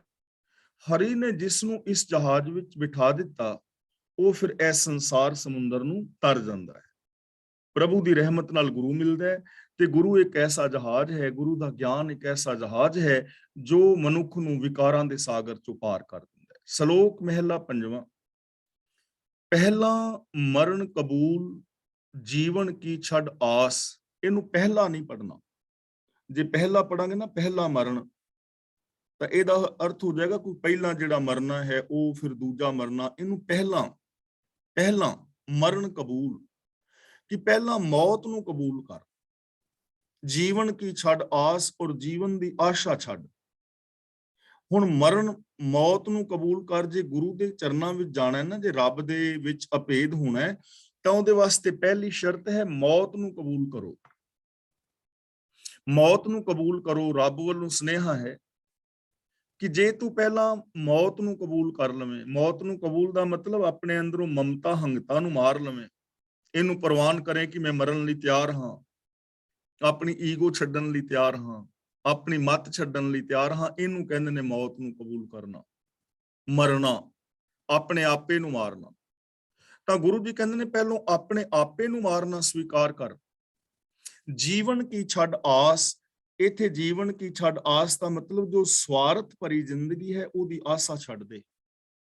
ਵਿਸ਼ੇ ਵਿਕਾਰਾਂ ਵਾਲੀ ਜਿਹੜੀ ਆਸ ਲਾਈ ਬੈਠਾ ਨਾ, ਉਹ ਆਸਾਵਾਂ ਛੱਡ ਦੇ। ਨਿਸਵਾਰਥ ਵਾਲੀ ਜ਼ਿੰਦਗੀ ਜੀ। ਆਪਣੇ ਆਪੇ ਨੂੰ ਮਰਨਾ ਕਬੂਲ ਕਰ, ਆਪਣੀ ਹਉਮੈ ਨੂੰ ਮਾਰ। ਹੋ ਸਭਨਾ ਕੀ ਰੇਣੂਕਾ। ਰੇਣੂਕਾ ਦਾ ਮਤਲਬ ਚਰਨ ਧੂੜ। ਜੇ ਸਾਰਿਆਂ ਦੀ ਚਰਨ ਧੂੜ ਹੋ ਜਾਏ ਤਾਂ ਆਓ ਹਮਾਰੇ ਪਾਸ। ਰੱਬ ਕਹਿੰਦਾ ਤਾਂ ਮੇਰੇ ਕੋਲ ਆ ਸਕਣਾ, ਤਾਂ ਮੇਰੇ ਪਾਸੇ ਆ ਸਕਦਾ ਹੈ। ਜੇ ਆਪਣੇ ਆਪੇ ਨੂੰ ਮਰਨਾ ਕਬੂਲ ਕਰ ਲਵੇਂ, ਆਪਣੀ ਹਉਮੈ ਨੂੰ, ਈਗੋ ਨੂੰ ਮਾਰਨਾ ਕਬੂਲ ਕਰ ਲੈ, ਸਵਾਰਥ ਵਾਲੀ ਜ਼ਿੰਦਗੀ ਨੂੰ ਛੱਡਣਾ ਕਬੂਲ ਕਰ ਲਵੇਂ, ਹੰਕਾਰ ਨੂੰ ਛੱਡ ਕੇ ਸਾਰਿਆਂ ਦੀ ਚਰਨ ਧੂੜ ਨਿਮਰਤਾ ਦੇ ਨਾਲ ਬਿਹੇਵੀਅਰ ਕਰੇ, ਤਾਂ ਮੇਰੇ ਕੋਲ ਆ ਸਕਦਾ ਹੈ। ਇਹ ਰਾਹ ਹੈ। ਮਹਿਲਾ ਪੰਜਵਾਂ। ਮੂਆ, ਇੱਥੇ ਥੋੜਾ ਜਿਹਾ ਰੁਕਣਾ ਹੈ। ਮੂਆ ਜੀਵੰਦਾ ਨਹੀਂ ਪੜਨਾ। ਮੂਆ ਜੀਵੰਦਾ ਪੇਖ, ਜੀਵੰਦੇ, ਇੱਥੇ ਫਿਰ ਥੋੜਾ ਜਿਹਾ ਰੁਕਣਾ ਹੈ। ਮਰ ਜਾਣ, ਇਸ ਪੰਕਤੀ ਦਾ ਪਾਠ ਐਵੇਂ ਕਰਨਾ ਹੈ। ਮੂਆ ਜੀਵੰਦਾ ਪੇਖ, ਜੀਵੰਦੇ ਮਰ ਜਾਣ। ਮੂਆ ਦਾ ਮਤਲਬ ਜੋ ਸੰਸਾਰਿਕ ਵਾਸ਼ਨਾਵਾਂ ਵੱਲੋਂ ਮਰਿਆ ਹੋਇਆ ਹੈ, ਜਿਨੇ ਆਪਣੀ ਈਗੋ ਨੂੰ, ਹੰਕਾਰ ਨੂੰ ਤਿਆਗ ਦਿੱਤਾ ਹੈ। ਜੀਵੰਦਾ ਪੇਖ ਦਾ ਮਤਲਬ ਉਸ ਬੰਦੇ ਨੂੰ ਜਿਉਂਦਾ ਹੋਇਆ ਵੇਖ, ਜਾਣ, ਸਮਝ। ਮੂਆ ਕਿ ਜਿਨੇ ਆਪਣੇ ਆਪੇ ਨੂੰ ਮਾਰਿਆ ਹੈ, ਵਾਸ਼ਨਾਵਾਂ ਨੂੰ ਮਾਰਿਆ ਹੈ। ਜੀਵੰਦਾ ਪੇਖ ਦਾ ਮਤਲਬ ਉਹਨੂੰ ਵੇਖ ਕੇ ਅਸਲੀ ਜ਼ਿੰਦਗੀ ਉਹ ਜੀ ਰਿਹਾ ਹੈ। ਇਹ ਸਮਝ ਲੈ ਕਿ ਅਸਲੀ ਜ਼ਿੰਦਗੀ ਉਹ ਬੰਦਾ ਜੀ ਰਿਹਾ ਹੈ ਜਿਨੇ ਆਪਣੇ ਅੰਦਰੋਂ ਸਵਾਰਥ ਆਦਿਕ ਨੂੰ ਮਾਰ ਦਿੱਤਾ ਹੈ। ਜੀਵੰਦੇ ਮਰ ਜਾਣ। ਜੀਵੰਦੇ ਦਾ ਮਤਲਬ ਜੋ ਸੰਸਾਰਿਕ ਵਾਸ਼ਨਾਵਾਂ ਦੇ ਵਿੱਚ ਜੀ ਰਹੇ ਨੇ, ਜਿਨ੍ਹਾਂ ਦੀ ਸੋਚ ਦੇ ਅੰਦਰ ਵਿਸ਼ੇ ਵਿਕਾਰ ਨੇ। ਮਰ ਜਾਣ ਦਾ ਮਤਲਬ ਉਹਨਾਂ ਨੂੰ ਮਰੇ ਹੋਏ ਸਮਝ, ਕਿ ਉਹ ਮਰੇ ਹੋਏ ਨੇ, ਉਹ ਆਤਮਕ ਮੌਤ ਤੇ ਮਰੇ ਹੋਏ ਨੇ। ਮੂਆ ਜੀਵੰਦਾ ਪੇਖ, ਜੀਵਨ ਦੇ ਮਰ ਜਾਣ, ਕਿ ਜਿਹੜਾ ਅਹੰਕਾਰ ਆਦਿਕ, ਹੰਗਤਾ ਮਮਤਾ ਵੱਲੋਂ ਜਿਸਨੇ ਆਪਣੇ ਆਪ ਨੂੰ ਮਾਰਿਆ ਹੈ, ਵਿਸ਼ੇ ਵਿਕਾਰਾਂ ਦਾ ਤਿਆਗ ਕੀਤਾ ਹੈ, ਅਸਲੀ ਜਿਉਂਦਾ ਇਨਸਾਨ ਉਹਨੂੰ ਜਾਣ, ਉਹਨੂੰ ਸਮਝ।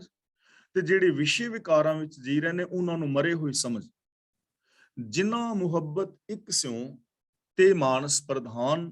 ਗੁਰੂ ਜੀ ਕਹਿੰਦੇ ਨੇ ਉਹ ਮਨੁੱਖ ਸ਼੍ਰੋਮਣੀ ਗਿਣੇ ਜਾਂਦੇ ਨੇ ਜਿਨ੍ਹਾਂ ਦਾ ਪਿਆਰ ਸਿਰਫ ਇੱਕ ਪ੍ਰਭੂ ਦੇ ਨਾਲ ਹੁੰਦਾ ਹੈ, ਜੋ ਸਾਰੇ ਸੰਸਾਰ ਵਿੱਚ ਵਸਦੇ ਇੱਕ ਨੂੰ ਵੇਖਦੇ ਨੇ, ਜਿਨ੍ਹਾਂ ਜੋ ਅੰਦਰੋਂ ਬਾਹਰੋਂ ਇੱਕ ਹੋ ਜਾਂਦੇ ਨੇ, ਜਿਸ ਦਾ ਬਿਹੇਵੀਅਰ ਸਭ ਦੇ ਨਾਲ ਇੱਕ ਜੈਸਾ ਹੁੰਦਾ ਹੈ, ਜਿਨ੍ਹਾਂ ਦੀ ਪ੍ਰੀਤ ਇੱਕ ਦੇ ਨਾਲ ਹੈ, ਉਹ ਸਭ ਤੋਂ ਵੱਡੇ ਮਹਾਨ ਪੁਰਸ਼ ਨੇ, ਉਹ ਇਨਸਾਨ ਮੰਨੇ ਪਰਮੰਨੇ ਨੇ।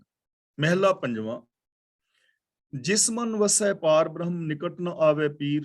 ਜਿਸ ਮਨੁੱਖ ਦੇ ਮਨ ਅੰਦਰ, ਸੋਚ ਅੰਦਰ ਪ੍ਰਭੂ ਦਾ ਨਾਮ ਵਸਦਾ ਹੈ, ਰੱਬੀ ਰਜਾ ਵਸਦੀ ਹੈ, ਰੱਬੀ ਗੁਣ ਵਸਦੇ ਨੇ, ਨਿਕਟ ਨਾ ਆਵੇ ਪੀਰ, ਉਹਦੇ ਨੇੜੇ ਕੋਈ ਦੁੱਖ ਨਹੀਂ ਹੁੰਦਾ, ਉਹਨੂੰ ਕੋਈ ਦੁੱਖ ਨਹੀਂ ਪਹੁੰਚ ਸਕਦਾ, ਉਹਦੇ ਉੱਤੇ ਦੁੱਖ ਆਪਣਾ ਪ੍ਰਭਾਵ ਨਹੀਂ ਪਾਉਂਦਾ।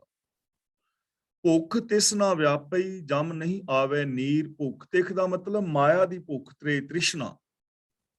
ਵਿਆਪਈ ਦਾ ਮਤਲਬ ਦਬਾ ਨਹੀਂ ਪਾਉਂਦੀ। ਜਮ ਦਾ ਮਤਲਬ ਆਤਮਕ ਮੌਤ। ਨੀਰ ਦਾ ਮਤਲਬ ਨੇੜੇ। ਮਾਇਆ ਦੀ ਭੁੱਖ ਤ੍ਰੇ ਉਹਨੂੰ ਵਿਆਪਦੀ ਨਹੀਂ, ਉਹਦੇ ਅੰਦਰ ਮਾਇਆ ਦੀ ਭੁੱਖ ਤ੍ਰੇ ਨਹੀਂ ਹੈ, ਉਹਦੇ ਨੇੜੇ ਆਤਮਕ ਮੌਤ ਨਹੀਂ ਆਉਂਦੀ, ਉਹ ਕਦੇ ਆਤਮਕ ਮੌਤ ਤੇ ਨਹੀਂ ਮਰਦਾ। ਪੌੜੀ। ਕੀਮਤ ਕਹਿਣ ਨਾ ਜਾਈਐ, ਸੱਚ ਸ਼ਾਹ ਅਡੋਲੇ। ਅਡੋਲੇ ਦਾ ਮਤਲਬ ਨਾ ਡੋਲਣ ਵਾਲਾ। ਹੇ ਸਦਾ ਥਿਰ ਤੇ ਕਦੇ ਨਾ ਡੋਲਣ ਵਾਲੇ ਸ਼ਾਹ ਪ੍ਰਭੂ, ਤੇਰਾ ਮੁੱਲ ਨਹੀਂ ਪੈ ਸਕਦਾ, ਤੇਰੀ ਕੀਮਤ ਨਹੀਂ ਪੈ ਸਕਦੀ। ਕਿਸੇ ਕੀਮਤ ਤੋਂ ਰੱਬ ਨੂੰ ਖਰੀਦਿਆ ਔਰ ਪਾਇਆ ਨਹੀਂ ਜਾ ਸਕਦਾ। ਜਿਹੜੀ ਪਿੱਛੇ ਜ਼ਿੰਦਗੀ ਦੱਸੀ ਹੈ ਨਾ, ਇਹ ਜ਼ਿੰਦਗੀ ਕਿਸੇ ਕੀਮਤ ਨਾਲ, ਪੈਸੇ ਨਾਲ ਨਹੀਂ ਮਿਲਦੀ, ਆਪਣਾ ਆਪਾ ਵਾਰਨ ਨਾਲ ਮਿਲਦੀ ਹੈ। ਸਿੱਧ ਸਾਧਿਕ ਗਿਆਨੀ ਧਿਆਨੀਆਂ, ਕੌਣ ਤੁਧ ਨੂੰ ਤੁਲੈ। ਸਿੱਧ ਦਾ ਮਤਲਬ ਯੋਗ ਸਾਧਨਾ ਵਿੱਚ ਪੁੱਗੇ ਹੋਏ ਯੋਗੀ। ਸਾਧਿਕ ਦਾ ਮਤਲਬ ਸਾਧਨਾ ਕਰਨ ਵਾਲੇ। ਤੋਲੇ ਦਾ ਮਤਲਬ ਕੌਣ ਤੋਲ ਸਕਦਾ ਹੈ। ਯੋਗ ਸਾਧਨਾ ਵਿੱਚ ਪੁੱਗੇ ਯੋਗੀ, ਸਾਧਨਾ ਕਰਨ ਵਾਲੇ ਯੋਗੀ, ਗਿਆਨ ਚਰਚਾ ਕਰਨ ਵਾਲੇ ਤੇ ਸਮਾਧੀਆਂ ਲਾਉਣ ਵਾਲੇ, ਇਹਨਾਂ ਵਿੱਚੋਂ ਕਿਹੜਾ ਤੇਰਾ ਮੁੱਲ ਪਾ ਸਕਦਾ ਹੈ? ਸਾਰੇ ਮਿਲ ਕੇ ਤੇਰਾ ਮੁੱਲ ਨਹੀਂ ਪਾ ਸਕਦੇ। ਭੰਨਣ ਘੜਨ ਸਮਰੱਥ ਹੈ, ਓਪਤ ਸਭ ਪਰਲੈ। ਪਰਲੈ ਦਾ ਮਤਲਬ ਨਾਸ, ਓਪਤ ਦਾ ਮਤਲਬ ਉਤਪਤੀ। ਪ੍ਰਭੂ ਸ੍ਰਿਸ਼ਟੀ ਨੂੰ ਪੈਦਾ ਕਰਨ ਔਰ ਨਾਸ ਕਰਨ ਦੇ ਸਮਰੱਥ ਹੈ। ਸ੍ਰਿਸ਼ਟੀ ਦੀ ਉਤਪਤੀ ਔਰ ਪਾਲਣਾ, ਲੈਤਾ ਉਹਦੇ ਹੁਕਮ ਵਿੱਚ ਹੀ ਹੋ ਰਹੀ ਹੈ। ਕਰਨ ਕਾਰਨ ਸਮਰੱਥ ਹੈ, ਘਟ ਘਟ ਸਭ ਬੋਲੇ। ਕਰਨ ਕਾਰਨ ਦਾ ਮਤਲਬ ਜਗਤ ਨੂੰ ਬਣਾਉਣ ਵਾਲਾ, ਹਰ ਕਾਰਜ ਦਾ ਕਾਰਨ, ਜਗਤ ਦਾ ਮੂਲ, ਜਗਤ ਪੈਦਾ ਕਰਨ ਦੀ ਤਾਕਤ ਰੱਖਦਾ ਹੈ।